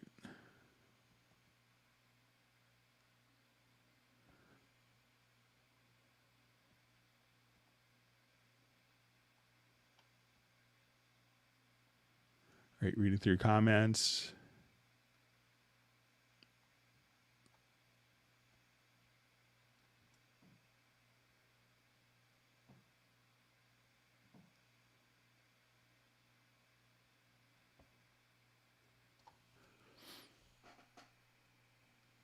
All right, so I just see from Kai, it says, currently I'm using a Mackie Onyx 1220 mixer that is connected by FireWire to my laptop. I want to start doing some vocals, but I'm thinking I might need to get another interface so I can have some reverb in a headphone mix, but record my vocal dry. So, it could be, and I'm not familiar with the Mackie Onyx. If there is, I'll do a quick look at it here. But it might have, there's a good chance a lot of mixers will have the capability of running, of maybe not applying the reverb.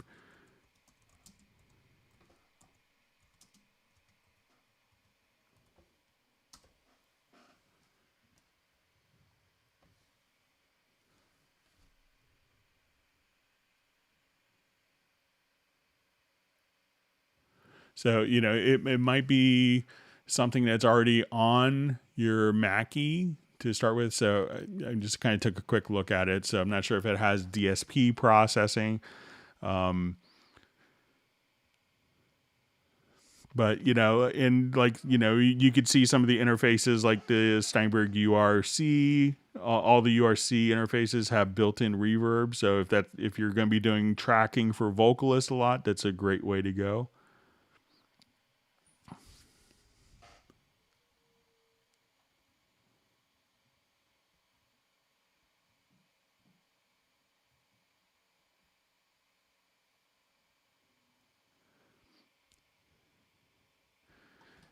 So I just see a comment from Tim Weinheimer. I realize that if you get onto the Google Hangout before it starts, then when it starts, you ask a question, it eats the question. Not sure if anyone else experiences happening to them.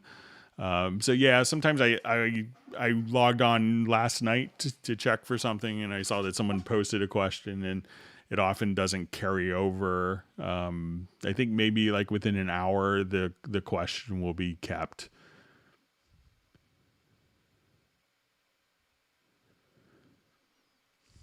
So just another continuation on the Mackie Onyx. It is a shame that I would have to get a new audio interface just to do this. Any thoughts? You could try to, you have a mixer. So see if you have a reverb unit, if you could, hook it up into the mixer. But, if the mixer doesn't have that, it's hard to add it in if it's not capability of the mixer. So if you have a spare reverb laying around, you might be able to use that, or see if there's a reverb in the Mackie Onyx. But you know.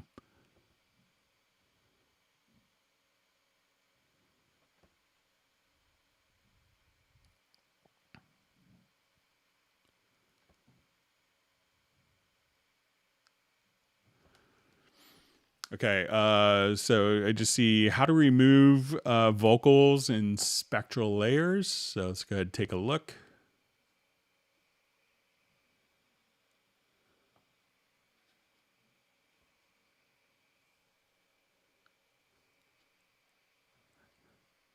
See if I still have it in my...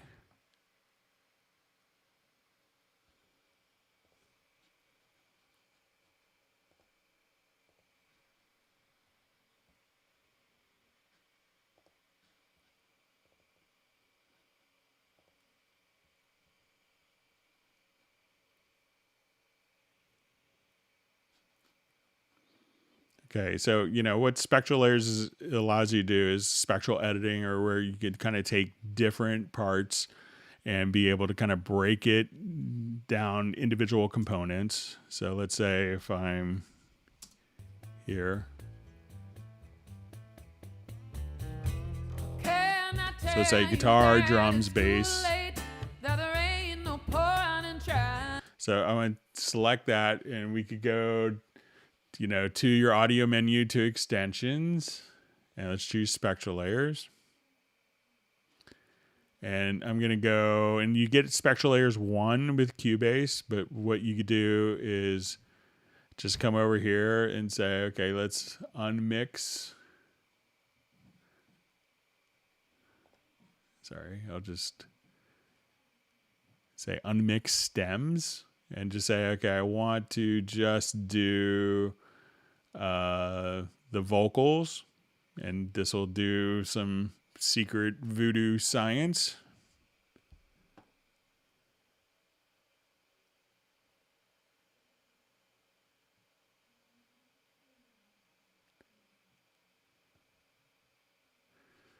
So now we could play.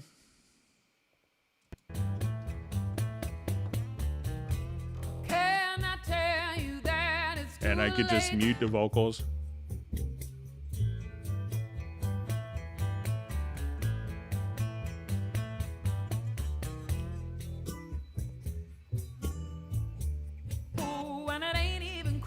And let's just show the vocals.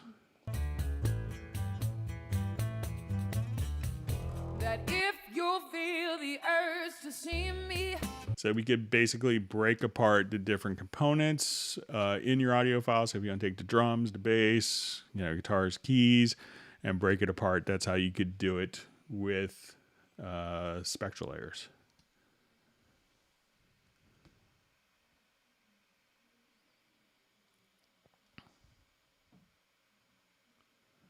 All right, so we have Graham from Royal Wootton Bassett in Wiltshire, UK.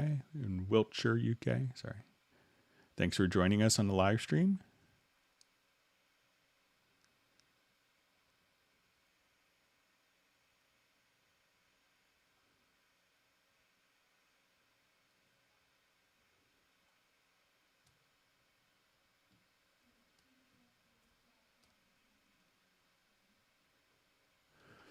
Okay, so a question in Score Editor for the piano. Is there a way to force notes that were played by the left hand for numerous bars above the range where I split the staves to be displayed in the bass clef?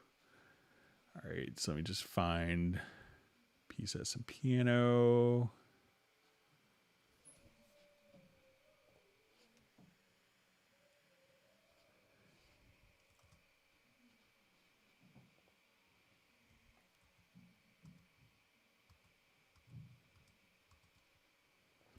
Okay, so I'll just come right over here. So let's say if I wanted these notes to be, I think I could just right click and we could say, so if we select the notes, right click, and then you'll see display, and we can say in the grand lower. So that's kind of really, and you could hide this particular rest if you wanted to. So let's just,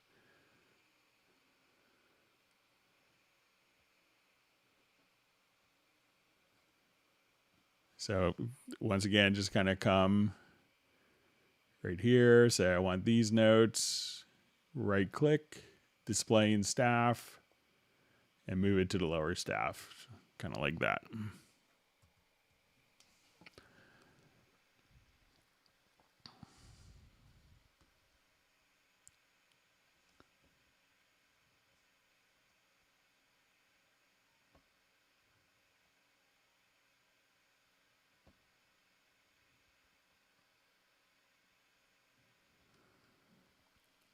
Okay. Question. Can you explain why Cubase sometimes still crash after closing? So a lot of times when Cubase crashes on closing, it's a plugin that's not releasing memory. So it's a plugin that's causing that. So I think that if you would find that, this project is closing, crashing on close, this project is crashing on close, it's going to be using a common plugin. And once you find out that you'll find a solution to Cubase crashing on your closing.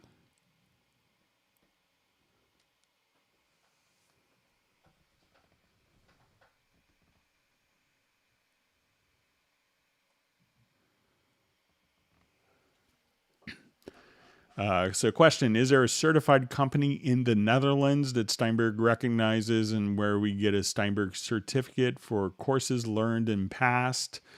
So I'm not familiar with any of the Steinberg certified trainers in the Netherlands, unfortunately, but I could reach out to my colleague who is who I believe is still the product specialist. I haven't talked to him since kind of pandemic.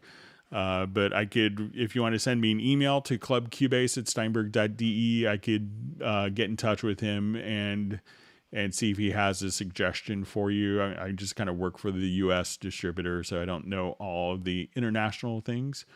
But send me an email to clubcubase at steinberg.de.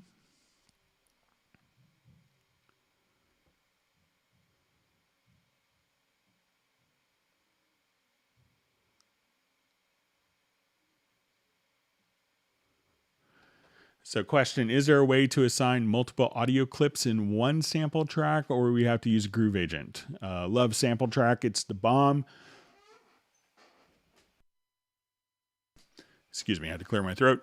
So the sample track is intended for one sample per instance of the sample track. So if you wanted to use multiple audio clips, I would still use Groove Agent for that.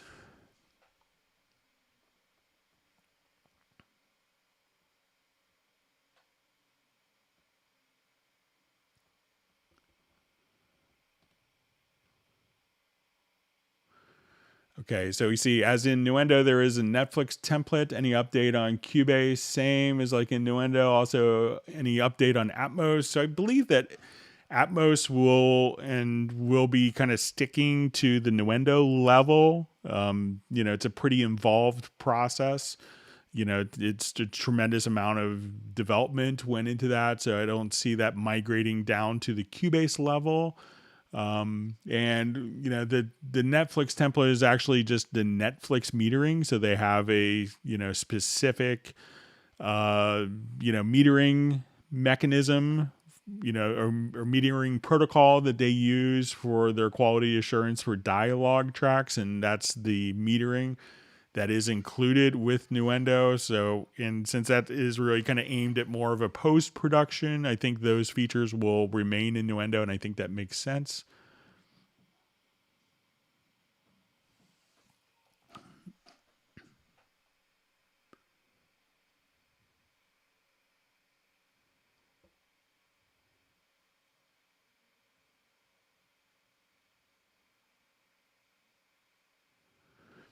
All right, so we see from Ace, How do I prevent Cubase 11 upgrade from erasing, overwriting my Cubase 10.5 customized patches that I have in Retrolog, Groove Agent, and other Steinberg VSTs? So, Cubase 11 won't overwrite those. It just looks into the same exact location. If for some reason you spent a ton of time and you don't want any chance whatsoever, I would just simply, back them up to like a USB drive. But Cubase is going to look in the same, Cubase 11 is going to look into the same spot that Cubase 10.5 will. So it's going to be looking in the same folders. It'll see the same presets and carry those all over, and it's not going to overwrite them. But if for some reason you still have, hesitation, just simply take your custom presets and move them to a USB flash drive or somewhere else. But you won't have any issues with that. All right, hang on. My son is knocking on the door. I think his school is done for the week. Bear with me just a moment.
All right, sorry for the interruption. I'm back.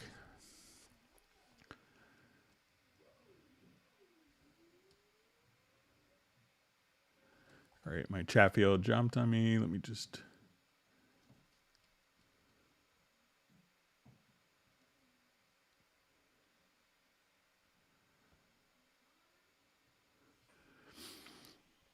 Okay, so I just wanted to ask about a previous question regarding exporting. I have a very powerful computer that is more or less idle in exporting, so I end up having to wait a long time during each export. So I think, and I'll do some testing on this over the weekend. I think this came up in the last live stream that it could be depending on, if the plugin is actually scaling across multiple cores, how that is treated during the export process. But I'll be glad to do some research if you want to send me an email at clubcubase@steinberg.de.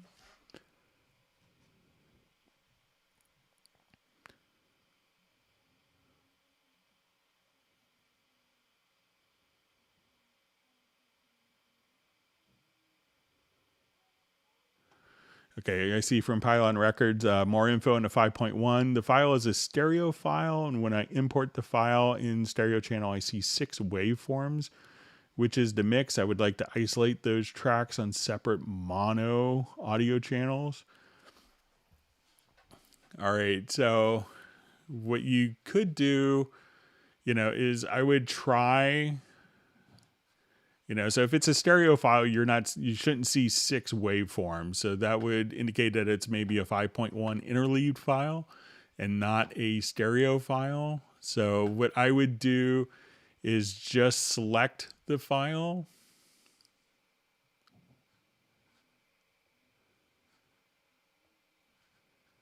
All right, so let's see if I could create this quickly.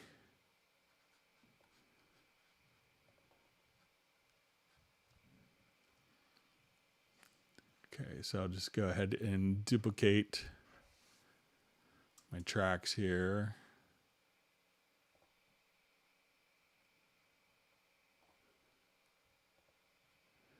Okay, so let's say I had 6 channels of audio.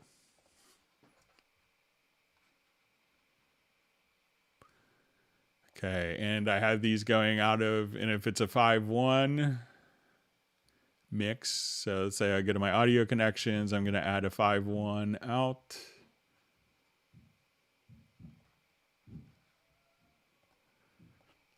Okay, and let's say this is left.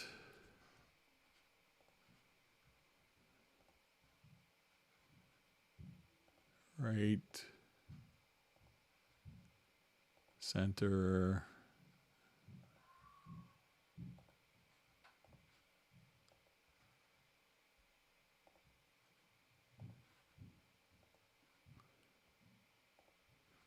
Okay, so let's say we have these, and I wanted to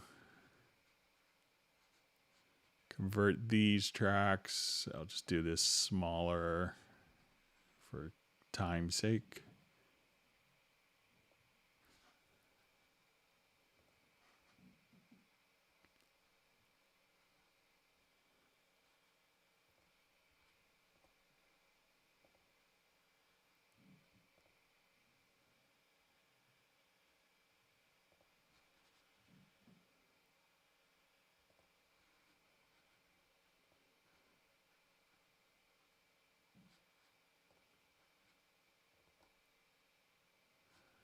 Okay, so if your file looks like this, then it's not a stereo file. It's just that's like a 6-channel file. So if you see 6 independent waveforms, but if you wanted to split those, just go to your select the track itself, not the event, but the track. Go to project and go to convert tracks and say multi-channel to mono. And at that point, it'll just take each of those channels and split it to 6. Each of those will be broken down. So probably, so it's either a 5-1 channel, but if if you see 6 waveforms, it's probably a 5.1 channel. Okay, so you see question, how to use multi-tap delay properly. All right. So I think I have a project for this. This is, you could spend like a whole week on this plugin.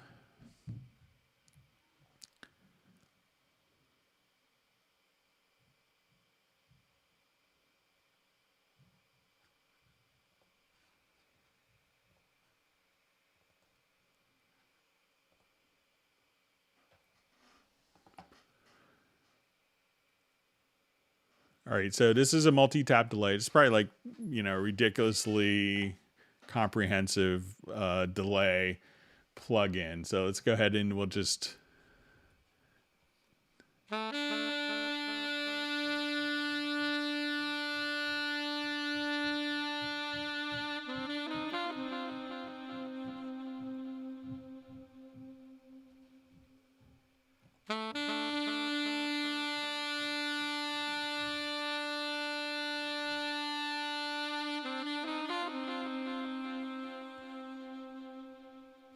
All right, so here, if I wanted the delay to be, custom, we have digital vintage, tape, crazy. And here we could set kind of our delay time.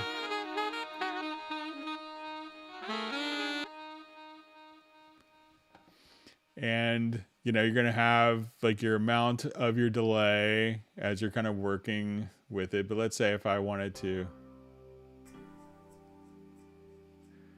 Then you could even do stuff where it's ducking. You wished it all away, and I'm left here for So if you wanted to, like, come over here and just do like, the ducking, we could say I don't want the delay when it's going on. What did you say? You wished it all away, and I'm left.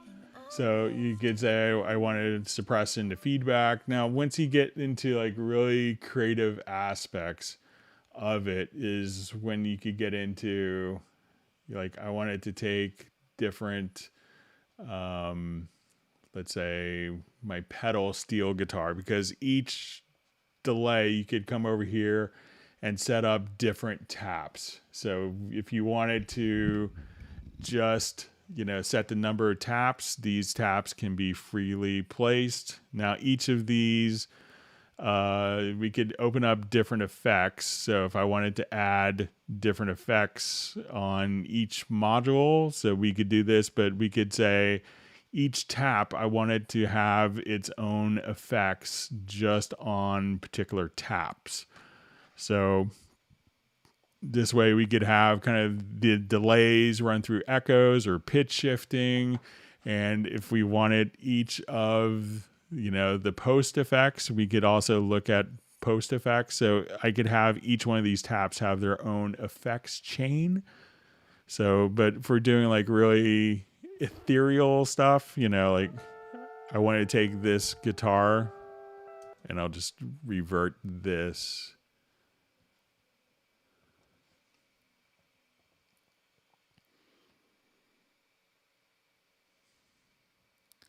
Just so you can get a sense of where each of the delay taps could have its own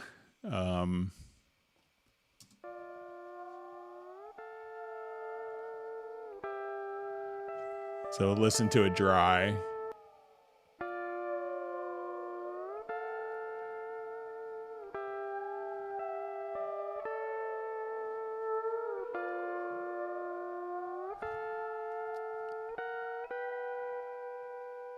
So this is dry. So let's say not so.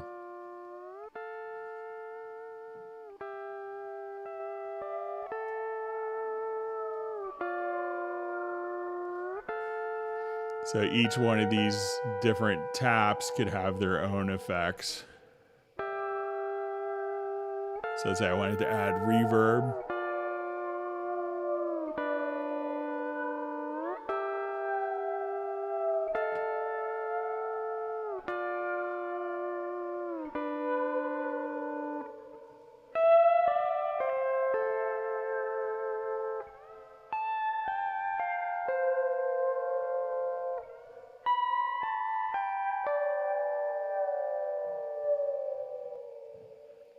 So you could have like, pitch shifters on different taps, flangers on different taps. And so each delay could have its own set of independent effects as well.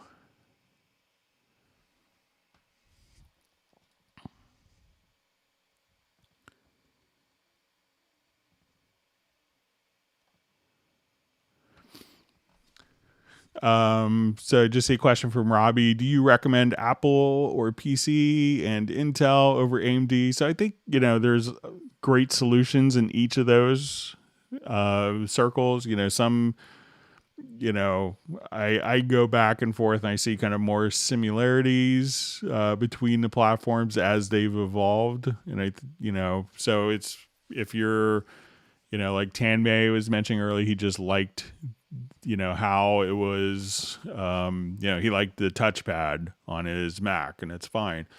And other people like the AMD because the processing power bang for the buck is really good. So so it's really just kind of a personal preference. We make software for all of them. So.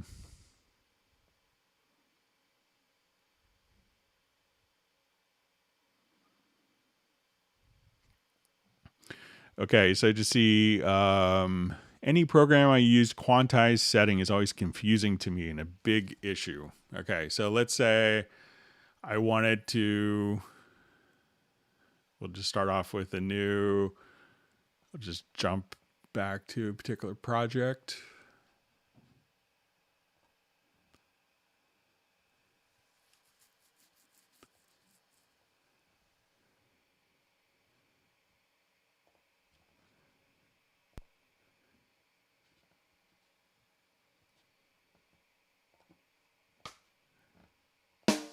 All right, so let's say, some basics of quantizing. So let's say I wanted to, let's just start off with like a basic drum beat. Okay, so I'll just come here.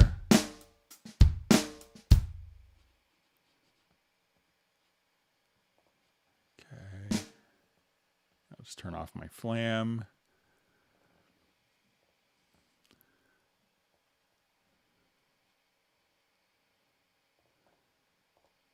Okay, so I'll just do a quick bass part here. And sorry, I'm the world's worst keyboardist.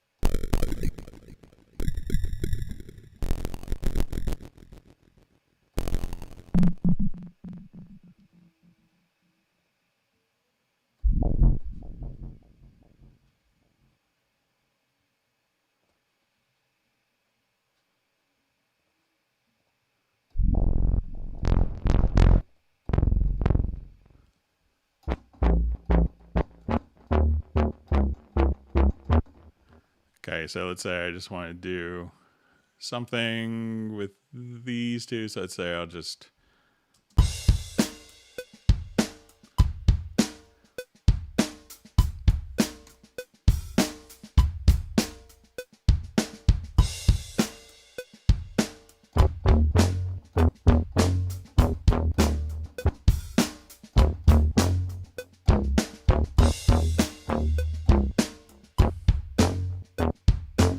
All right, now, first I had AQ on, so I probably don't want that. Let me just come over here and I'll just do...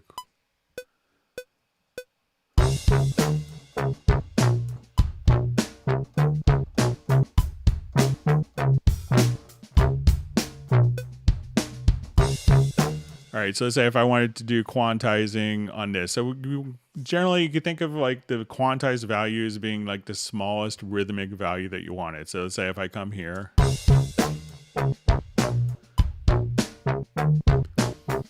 So if I wanted this to be quarter notes, now when I quantize, everything's going to be quantized as quarter notes.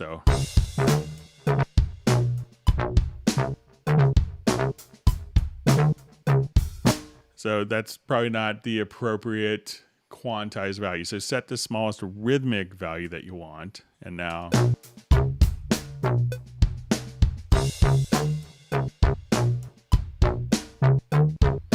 So if I said I wanted to quantize this, the smallest rhythmic value that I did was eighth notes. But if I say the smallest rhythmic value I did was half notes and I wanted to quantize everything, then...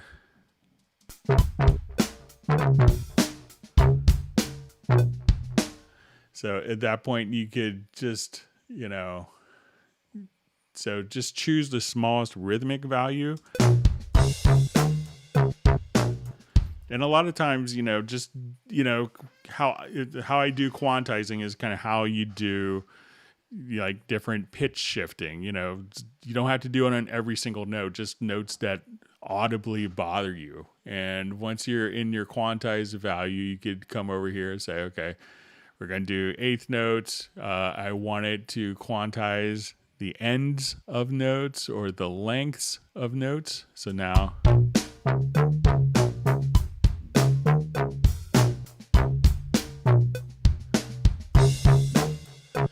And if we wanted to apply, different swings, and, you could just come right over here and say, okay, let's just apply like a quantized swing. And now as we play,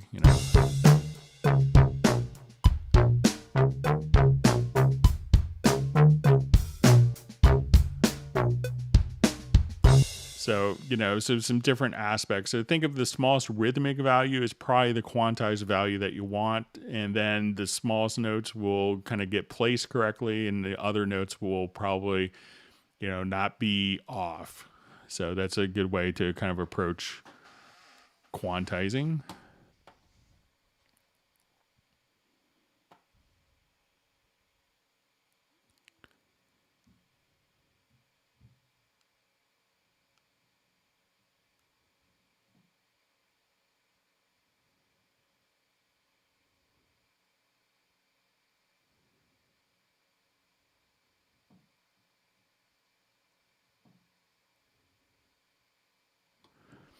Okay, so let's see from sub 403 says, sorry, when I close a project, it only shows save. There is no don't save or cancel button. They're blanked out. So let's go ahead and close this project. So say if I just close, I have don't save, cancel. So let's say if I don't want to save it, it'll then close it without saving. So I'm not sure if you're closing it from the window here or if you're closing it from the file menu. So if you could let us know.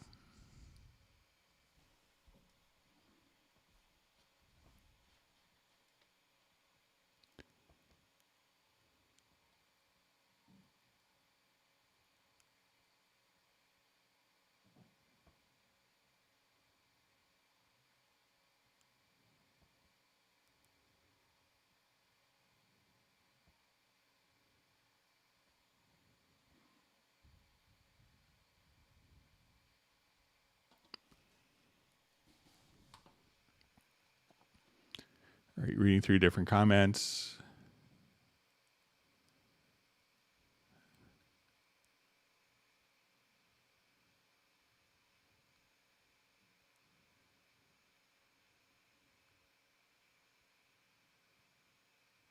Right.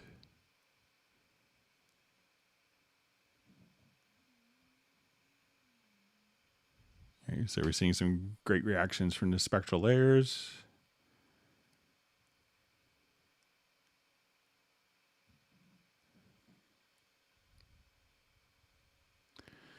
Okay, so we see, hi, can we convert any song to find out all the chords in the same way as MIDI? Thanks. So currently, no, the pitch to MIDI conversion is for kind of monophonic instruments.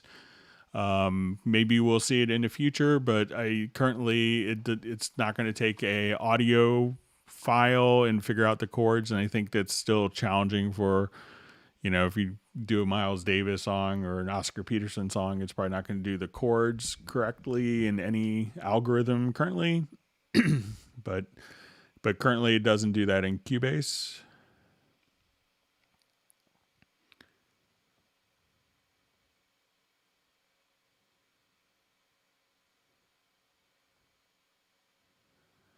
And see a great comment from Gareth. Third-party plugin developers can cure the Cubase freeze problem with an update to the VST GUI code, assuming you're talking about a freeze rather than a crash.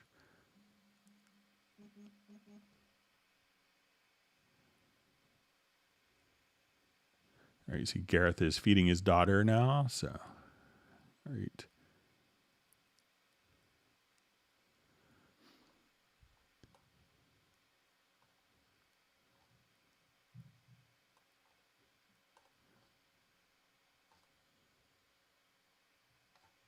All right, so just lost my space. Just give me a second. Okay.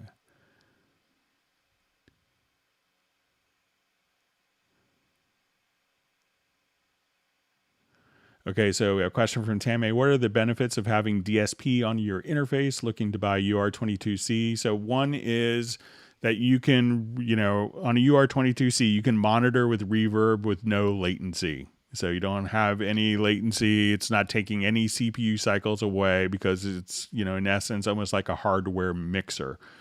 You can also record through 4 different guitar amps as well as a morphing channel strip plugin. So you could actually apply the compression before the signal is recorded. And again, with no latency. So as you're doing tracking with Vocalist, that will allow you to, hear all those processing without latency.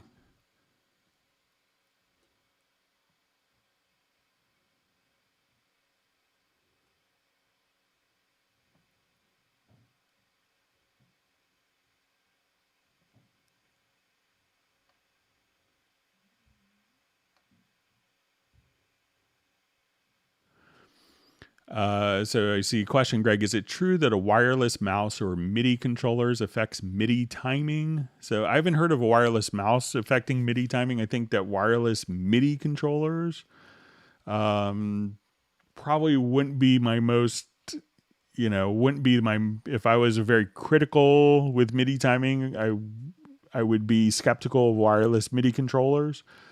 And I think it's easy enough to get a long MIDI cable or a long USB cable. So, but I haven't heard of wireless mouse controllers, but I would anticipate that any wireless MIDI controller, there would be some bit of latency that could affect timing. All right, so I think we figured out the 5.1 question for Pylon Records earlier, so that's good.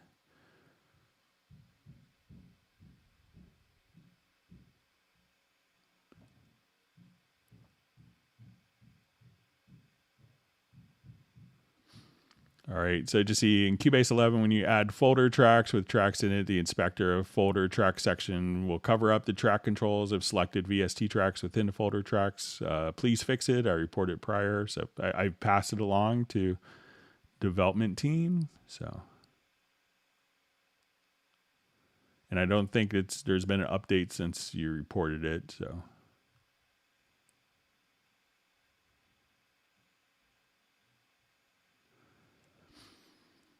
So question, is the Steinberg CC121 our best bet to access all those parameters in Cubase, which could be daunting with the mouse? I've tried Nectar, but it does have some issue between screens. So I think that the CC121 is a wonderful solution, and I like the AI knob just because whatever you hover over, you don't have to assign. So you just kind of hover and move, hover, and it's whatever you hover over with the mouse, you can just simply control that. So.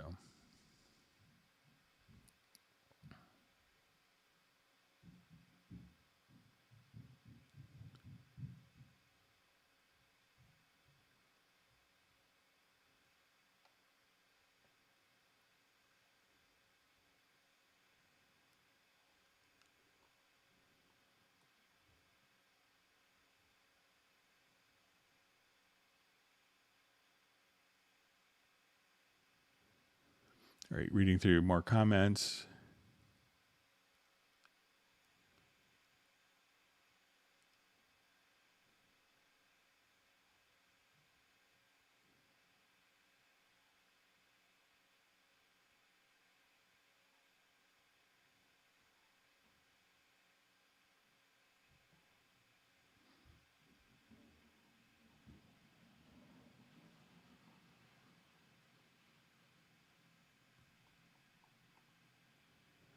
All right, so we're seeing a bunch of discussion on CC121. So, but yeah, I think it is a pretty spectacular controller. So let's go ahead and. So I think I may have caught up. I know we had a couple of questions that were sent in advance. So let me go ahead and get to those. I think I may have caught up with the chat field. I know it's Friday, so there's not as many people on the live stream, but let's go ahead and jump back. Let's say some questions that were mailed in. Okay, so we had a question that was mailed in. Why is my control surface sending MIDI notes to my VSTI when I hit the transport controls? So one of the things that the control surfaces often do when they're set up, as driving different transport functions, one of the things that they often do is, they're just sending a MIDI note message that's being remapped inside of Cubase. So if we want to go to your studio setup, and we could do this by going to your studio menu to studio setup, and we could click on the MIDI port setup. And here, when I have let's just a instrument track selected, I'll just go back to our project here.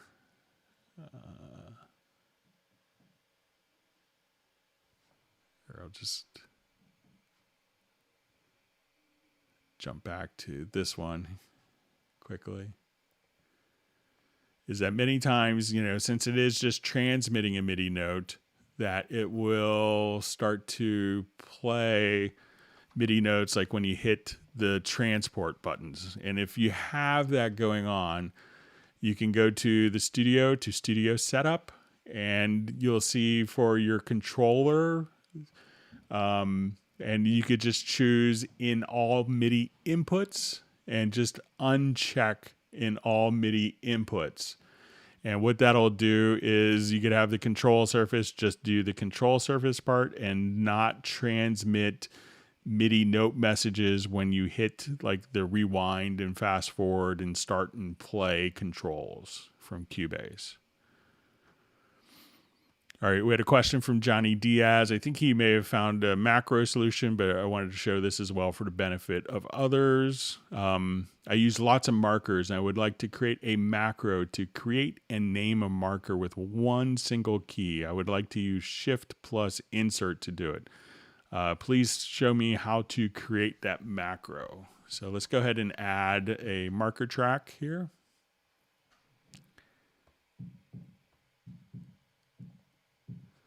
So we'll add the markers, and let's say, when we drop marker tracks in, we can come over here and just kind of hit the insert key, depending on your keyboard. But let's say if I have,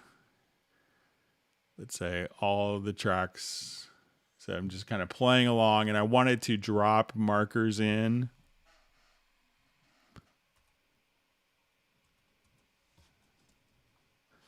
So what we could do is there's a key command built inside of Cubase where we could insert and name the marker from the same key command. So let's come over here to our key commands. And I think we'll just do a search for insert.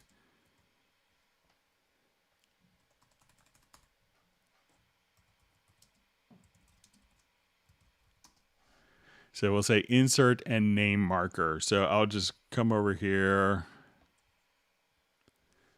and let me assign a keyboard shortcut to that.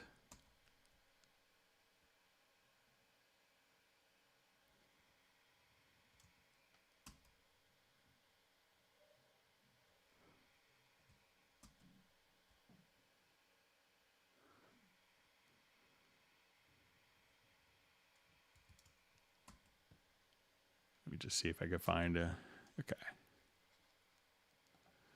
So now while I'm playing, I could just come over here, drop the marker, type in the name.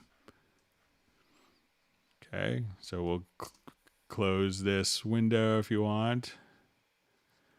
And let's say I just wanted to drop the marker, give it a name. And you could keep this window open. So again, I'll just my keyboard shortcut, drop the marker, name it, drop the marker, name. So again, that keyboard shortcut, you could just do a quick search under key command. So it's going to be under, I just did insert and name, and you could do this with cycle markers. If you type correctly, that would be helpful.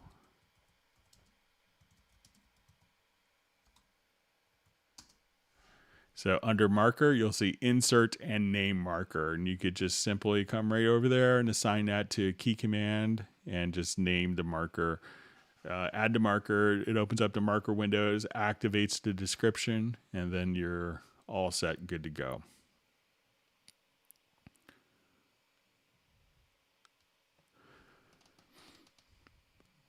Okay, so we got this from Pablo.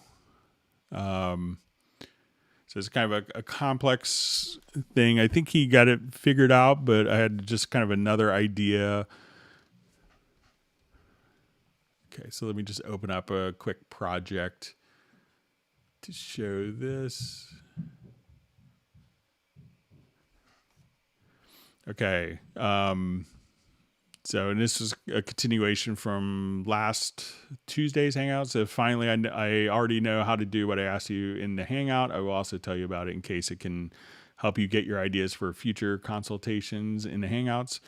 Well, my idea is the mixing process to have all my instruments organized in families and each one in a visibility agent in the mix console. I work with the touchscreen just for here, and it's my main view. Attach my template for better understanding. The scheme is like this: drums, or both for traditional percussion, percussion extra, bass, acoustic guitar, guitars, electric guitars, keys, vocals. Okay, so it says, okay, the fact is I think that I have managed to make the visualization commands do what I want according to what I am mixing, so that all in the project's workflow is always in the same. Perhaps if I press number 1, the drums folder will open and the VCA drums will be selected. So my controller follows the visualization by selecting the first channel that is always the VCA in all cases. My question, it was, if in a folder I have 2 VCA, I want one to be selected only, the main one, in this case, VCA drums. But on some occasions, I may want to have traditional percussion, and normally it would go in agent number 1, too. So my macro cannot work correctly. If in any case at the end I have battery, so Cubase would not select all VCA traditional for me, VCA drums is not there. So the solution was create a new configuration for Project Logical Editor and add that to the macro result as a file he showcased, he sent, and put it before the main command. That's how it works. I press 1 and VCA drums is selected, but VCA traditional not. If I remove VCA drums and press 1 VCA traditional, it is selected, just what I was looking for. I hope I explained myself. So I think what he was doing was he wanted to be able to, if he had everything into a particular folder, that he wanted to, let's say if we had all of these audio folders, I'll activate the project here.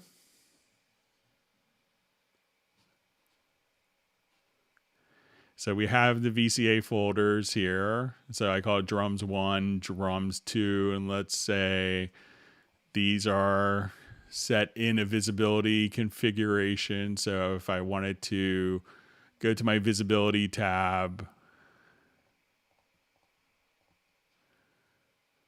I can have this set up. So I'll just add, we'll call this drums 2. And let's say we'll call this drums 1.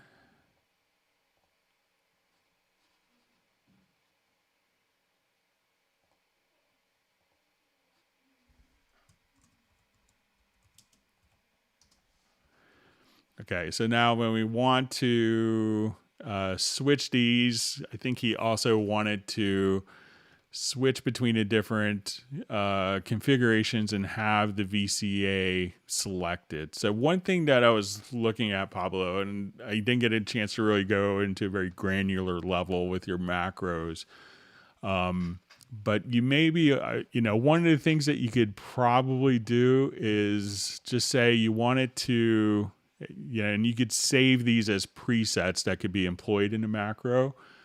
But you could always just come over here and just say, I want to select a VCA. So we'll say media type is equal to VCA that contains or whose name equals drums 1.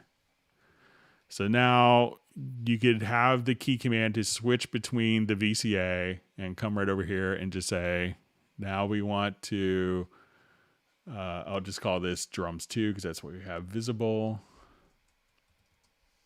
So I just have the project logical editor switch and it's going to select that. So if I want it to save this, I'll just call this Pablo drums 2. So I want to, let's go to our key commands and let's create a new macro.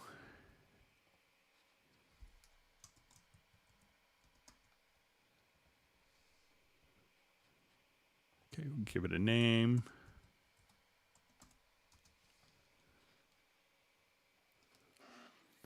So I will, I think it's under visibility agents.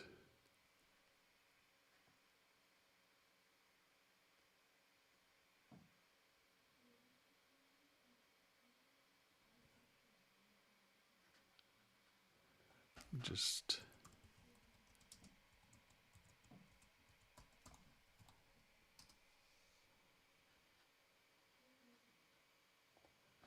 all right, so let's call this track visibility agent 1. So I'll add that command.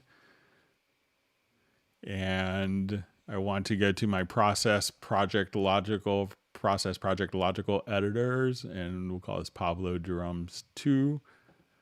So let's add that as a command. So let's say I want to see everything on my particular tracks here.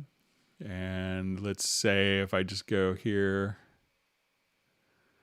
so that way I could just have it automatically go to that particular visibility agent and just have it select the VCA folder with the appropriate name. And I could fire that off from any keyboard shortcut from your touch surface controller. So if everything is just kind of selected here, so let's say I have, Groove Agent selected now, and I wanted to, in essence, just run that particular macro again. And that macro is just set up to, under key commands, just to trigger the visibility agent in your template. And then for it to select the drums 2. So I'll come over here again, edit, let's trigger the macro for Pablo. And then you could just do that. And if you wanted to do, the opposite, I could create another visibility agent. So let's go to our drums 1 visibility agent. And I'll go to my project logical editor. And here I just wanted to call it for drums 1. And I'll save this as Pablo 1.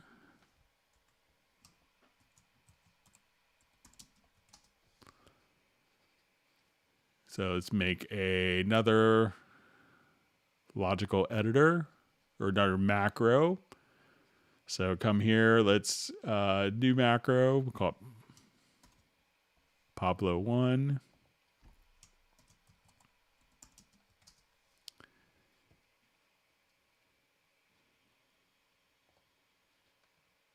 So we go to our channel and track visibility. Let's go to visibility configuration 2. Add. Let's go to our process project logical editor. And we find Pablo 1. Add. So now I could just go between, so let's see, all of our, so I'll just come here, let's show all of our different tracks. And going to edit to macros. So here's Pablo 1.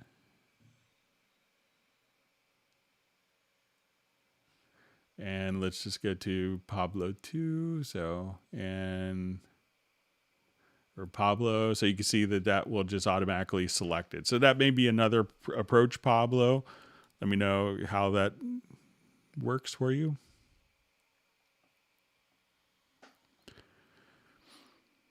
All right. So we had this continuation from the last live stream. It says, so with Groove Agent and hiding the automation,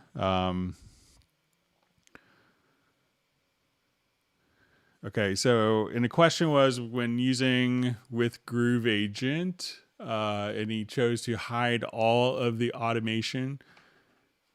Let me just revert this quickly.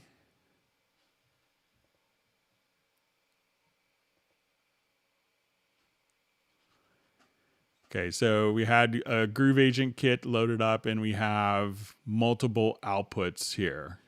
And what happened was they went to hide all of the automation and then they see all of the outputs become visible. So these aren't necessarily, we see automation parameters here, but these are not automation tracks.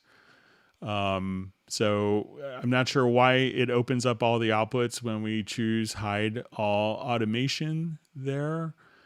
But it's not actually opening up these aren't automation lanes. These are just the outputs for Groove Agent. So what they're wanting to do is, and I had showed in the previous Hangout that if we just come over here and choose hide all automation, that would hide all of the automation lanes for that particular drum set. So if there was a number of automation parameters to do it like this, but when we do this, this isn't actually showing the so again, I'm not sure why it opens up all the outputs and the automation is visible there, but it's opening up the automation lanes. But that isn't necessarily an automation track. That is just the output for when you're using multiple VST instruments.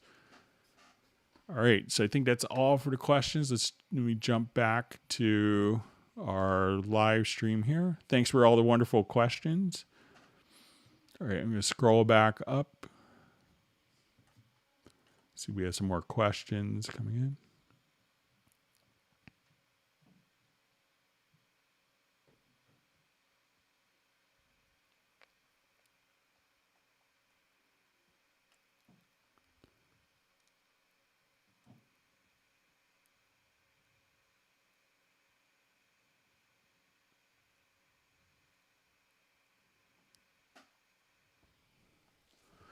All right, so I see from JVI, if I reboot PC, then open up Cubase, it takes forever to load up. If I don't reboot but close Cubase and reopen Cubase and everything is super smooth even a week later, does this make sense?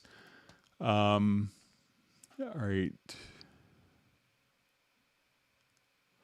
So I think that's going to be, it says, obviously I suspect a VST2 plugin, which leads to the next question. How can I isolate that particular plugin? I remember you saying that Cubase 11 Pro now makes a log when you start up. So as you would start Cubase, let's say I'll do this with 10.5, just quickly here. And I'm going to hold down Alt, Control, Shift, or Command, Option, Shift right after starting it.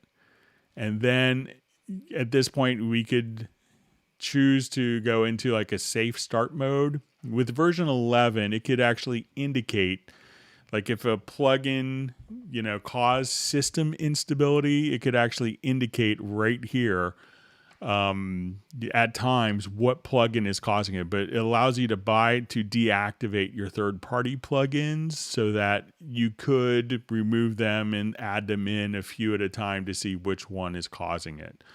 So sometimes you'll see the indication right here at the top in Cubase 11 as to which particular plugin was kind of being a little naughty with that. So.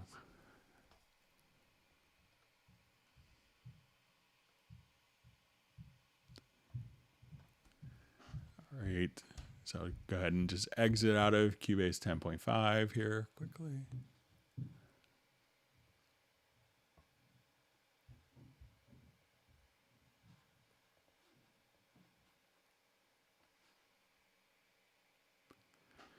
Okay.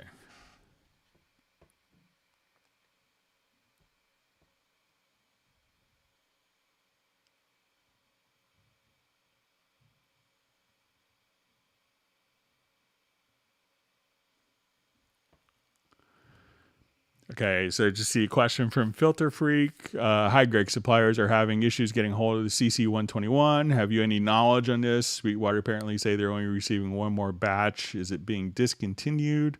So I haven't heard anything officially as to what the status is. I know that there's, some different companies that are component suppliers. There was one that had a huge fire several months ago in Asia that's caused a lot of supply disruptions, but I haven't officially been notified of discontinuation of CC121. So,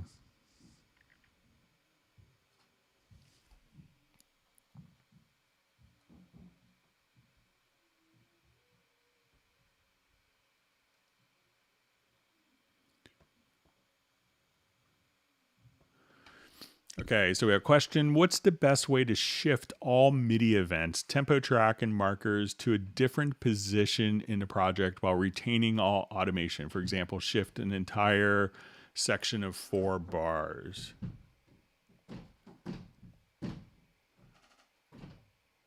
Okay.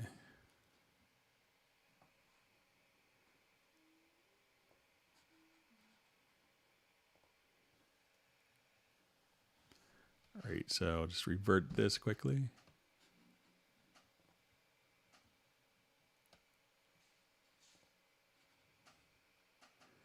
Okay, so let's say I have tempo information. Let me just add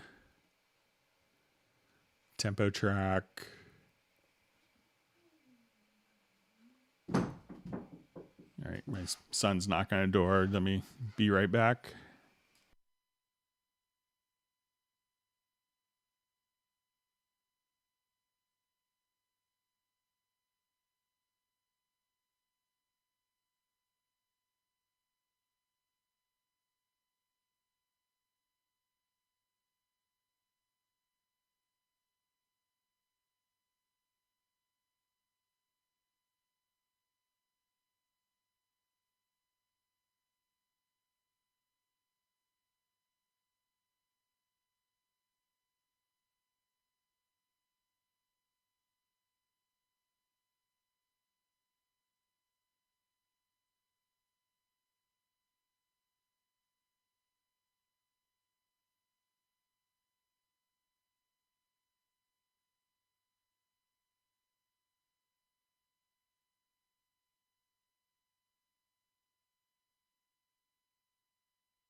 Apologize for the delay. My son is starting his weekend already. He gets to start many hours ahead of me on Fridays. All right, so if I have my tempo track and let's say automation and I want to shift everything over. So let's say I wanted to select my 4 bars. So I'm just going to hold down Alt and Control plus Shift. So let's say if I just want to come here.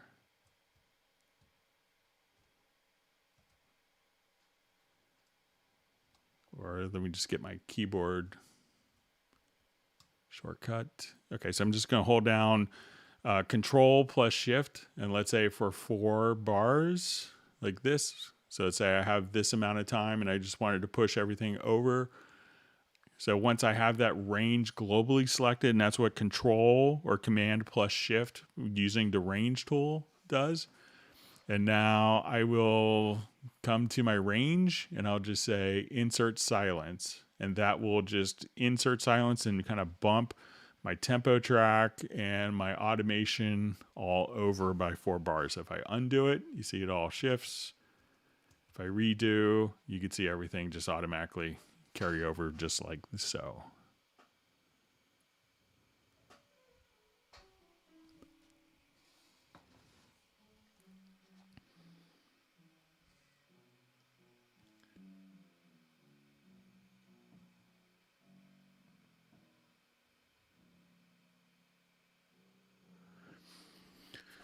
So, question from Tim Weinheimer. I have a Steinberg UR44. I was thinking about updating it to the new UR44C with a Rupert Neve. What is the difference? Has more analog components been added? Does it give a more analog feel to your I guess music? So, the UR44C doesn't have the, there's a UR for RT, and that is the one. So there's a UR44C and a UR4T. I think it's a UR4T. And that the 4T is the one that has a Rupert Neve designed transformer. So that has an actual transformer to kind of get the mic pre sitting at a really sweet spot. And it's a wonderful sounding interface for voice and for doing, recording. And it's a transformer that you could engage so that you could turn on and off. So, but the UR44C has 32-bit integer converters and a USB-C connector. So I would say if you're looking for kind of that, really, total analog goodness that people often seek, the UR-RT4 is a wonderful interface for that. They both sound great, but, it could be a little beefier, a little chunkier sounding with the Rupert Neve transformer in it.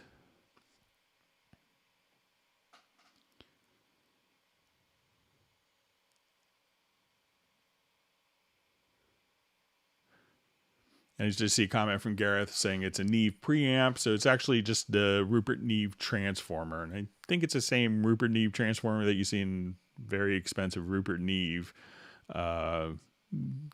boxes as well.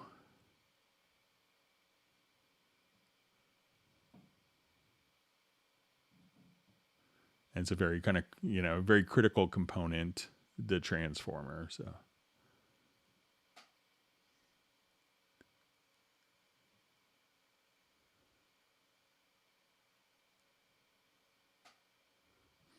And then it could be a little confusing. I see Michael Pierce comment says the Silk circuit on Neve hardware is impressive. If they've implemented the same as the original hardware, it's cool. So and our AXR4U and AXR4T interface, that implements the Rupert Neve Silk circuit. So that's a physical modeling process that was actually approved. And, and I think that you'll see like the Silk processor and the Steinberg Portico plugins are the only plugins that are actually approved by Rupert Neve himself. So that gives a big testament, because he wasn't a fan of a lot of things that looked like his hardware that didn't sound like it. So the Steinberg and Yamaha physical modeling was the only one that he actually approved. So it should give you a level of indication of the quality. So.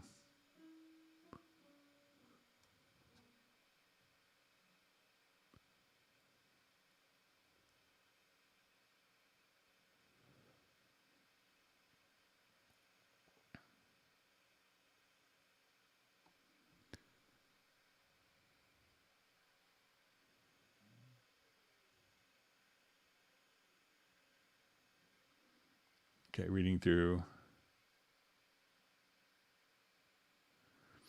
So I just see, is Steinberg ever going to fully support Yukon protocol again? I'd like to fully use my Avid S1 dock with Cubase. So, Yukon has been kind of a moving target for many companies, but I know kind of in an update that's coming soon that there's going to be a lot of additional support for Yukon components. So.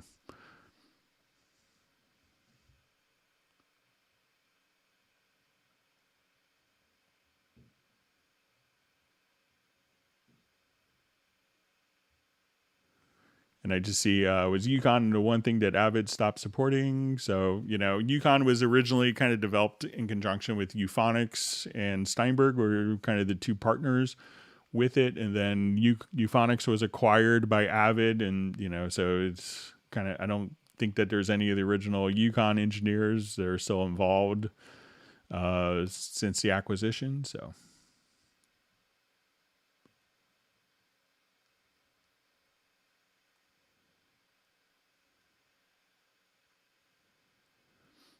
Okay, so I just see from Pablo, you are the leche, Greg. You've replicated it. So hopefully it's a simpler process for you, but yeah, hopefully that will make sense.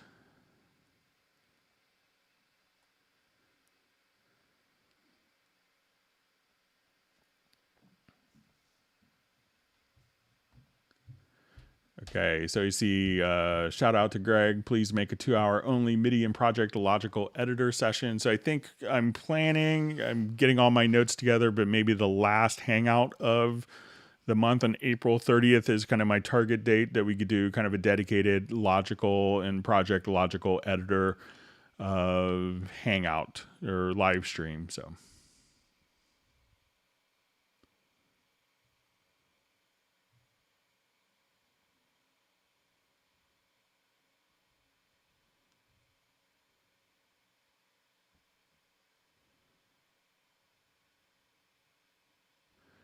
I just see Greg lost me 3 minutes ago with all that logical editor stuff. So it's when you're kind of stuck, then the logical editor can be your path of enlightenment.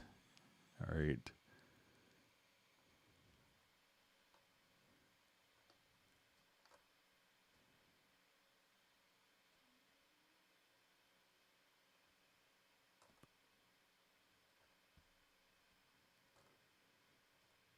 Okay, just kind of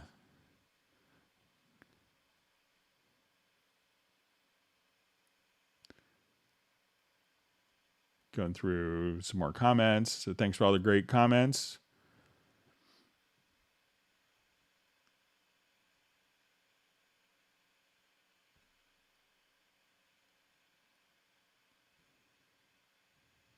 We're glad that Pablo is happy. All right.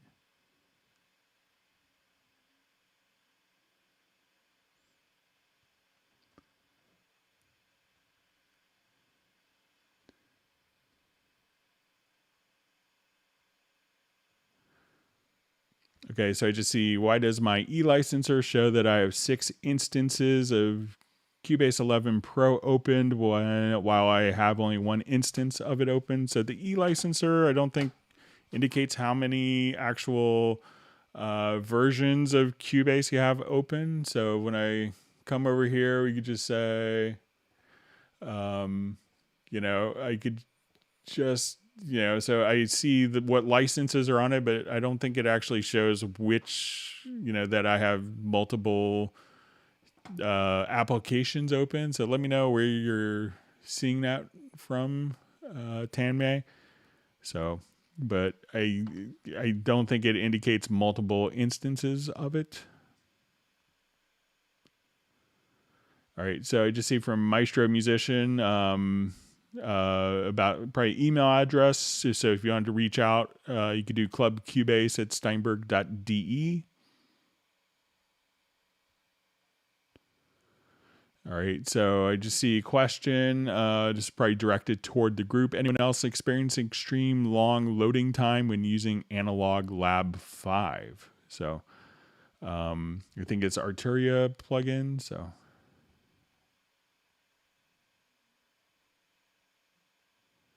And I see in our comment that's pretty much everybody's getting that from Analog Labs. Arturia needs to fix that. So maybe it's a known issue on the Arturia side. Okay.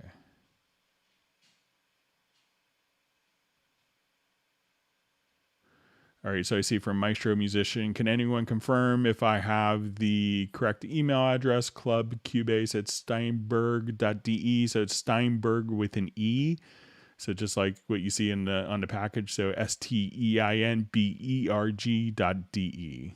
So So Club Cubase at Steinberg, you have it correct. Maestro musician, except there's no U in the Berg. It's a BERG, and that will get to me.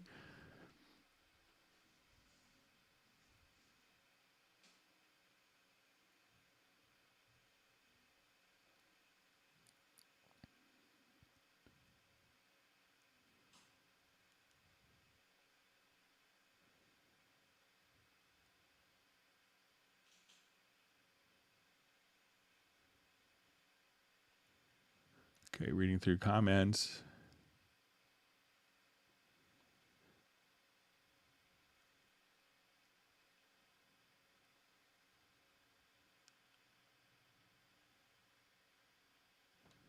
Yeah, just seeing some comments on Rupert Neve, who passed away recently. So yeah, I did get to spend some time and been out to the office there a couple times in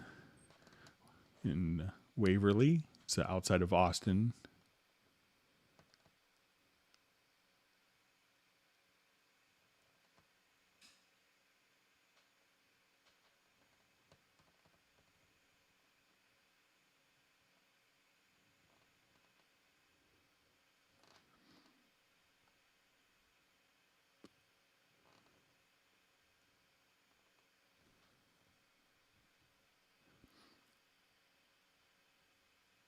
Okay, just continuing to read through comments.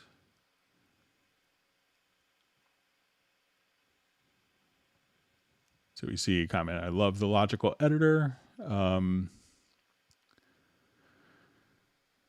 So a question from Colin N, is pro worth it over artist for the hobbyist? So, I think if you find yourself buying other third-party components to get functionality, let's say, for tuning, for audio alignment, for plugins like a squasher type plugin, or if you're doing metering plugins, you want more loops, more sounds, that if you're expanding your Cubase artist, I think it's worth jumping up to pro, because you probably wouldn't have to buy a lot of other third-party components. If artist is doing everything that you want, then that's a great place to be. But if you find that it's like, oh, I wish it did this, but a plugin does that, there's probably a good chance that the plugins that come with Cubase will cover the functionality, so you don't need to buy other third-party plugins. So if you find yourself purchasing add-on solutions, I think the better investment is to invest in Cubase Pro, because especially there's a 40% discount on upgrades to Cubase Pro from Cubase Artist, I think, currently going on. So that's a great time to take advantage of it. So, but if you're at the point where you're not hitting a brick wall and everything you're doing is included and it's working great, then you could stay at Cubase Artist.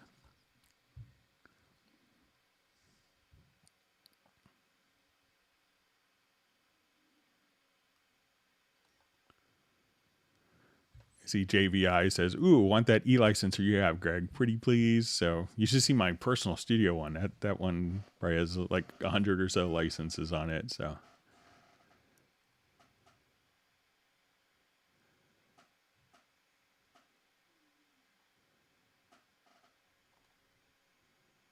okay, going through more comments.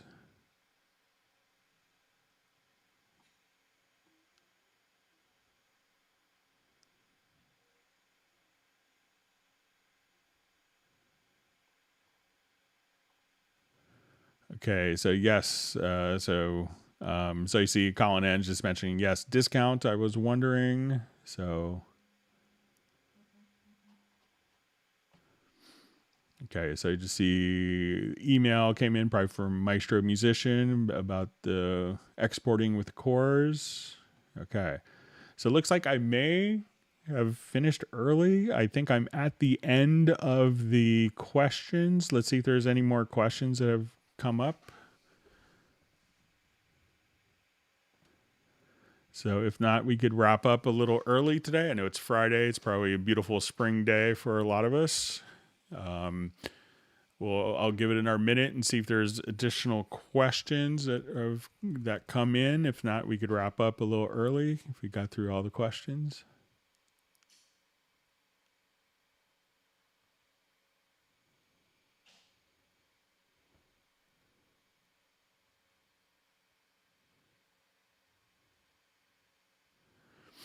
Okay, random last minute question. How many licenses can the e-licenser hold? I'm always slightly panicky about my iLock. So I think I'll pull mine out of my personal studio computer, and I'll just give you an idea real quick. Bear with me just for a second.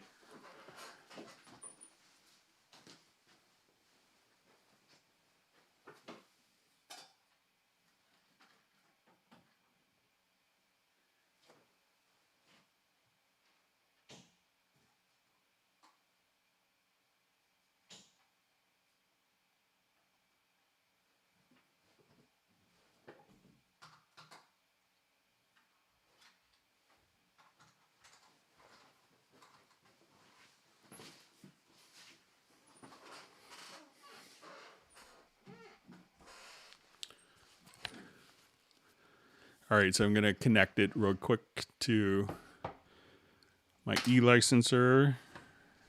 You can connect it to my computer real quick. I'll open up the e-licenser.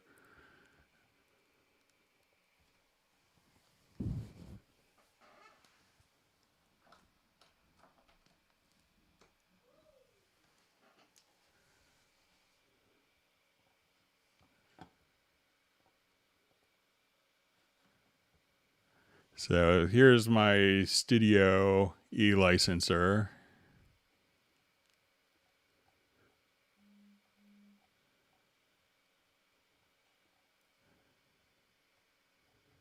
So it could hold quite a few licenses, as you can see.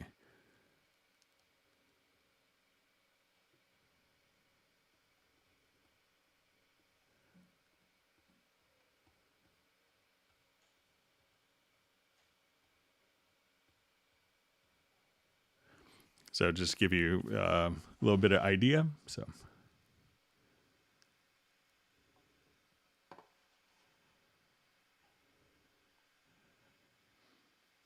All right.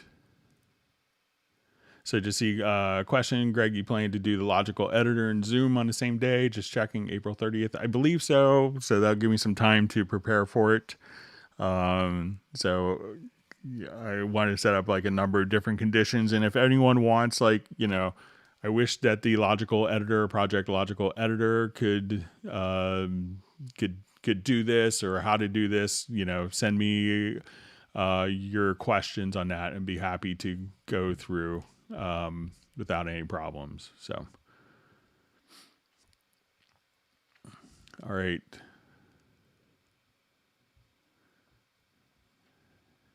Okay, so we'll just see if there's any other last minute questions. If not, we'll wrap up and we'll all play hooky.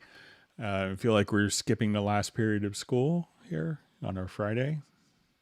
So let me just see if there's any other questions that come in. If not, we'll go ahead and wrap up. Thanks for the wonderful live stream. I hope everyone's learned something. And if you haven't subscribed to the channel, make sure you do that. And if you haven't hit the like button, make sure you do that as well. But we'll go ahead and wait just another minute, see if there's other questions.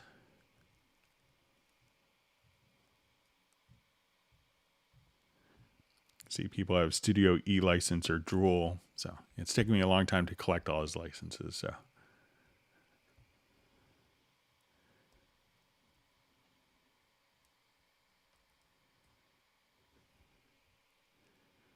All right, I'll just give it one more minute, and because I know I have a latency by the time I say something to when it actually goes on, so I'll just wait a little bit.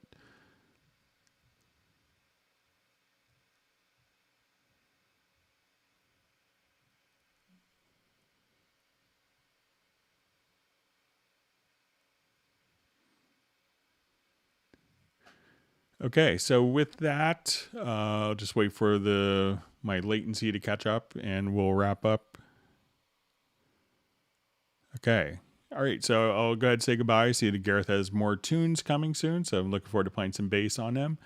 And everyone have a wonderful weekend. Please stay safe and healthy, and we'll see everyone on Tuesday. So looking forward to it, and we'll see everyone again. Thank you so much. Bye.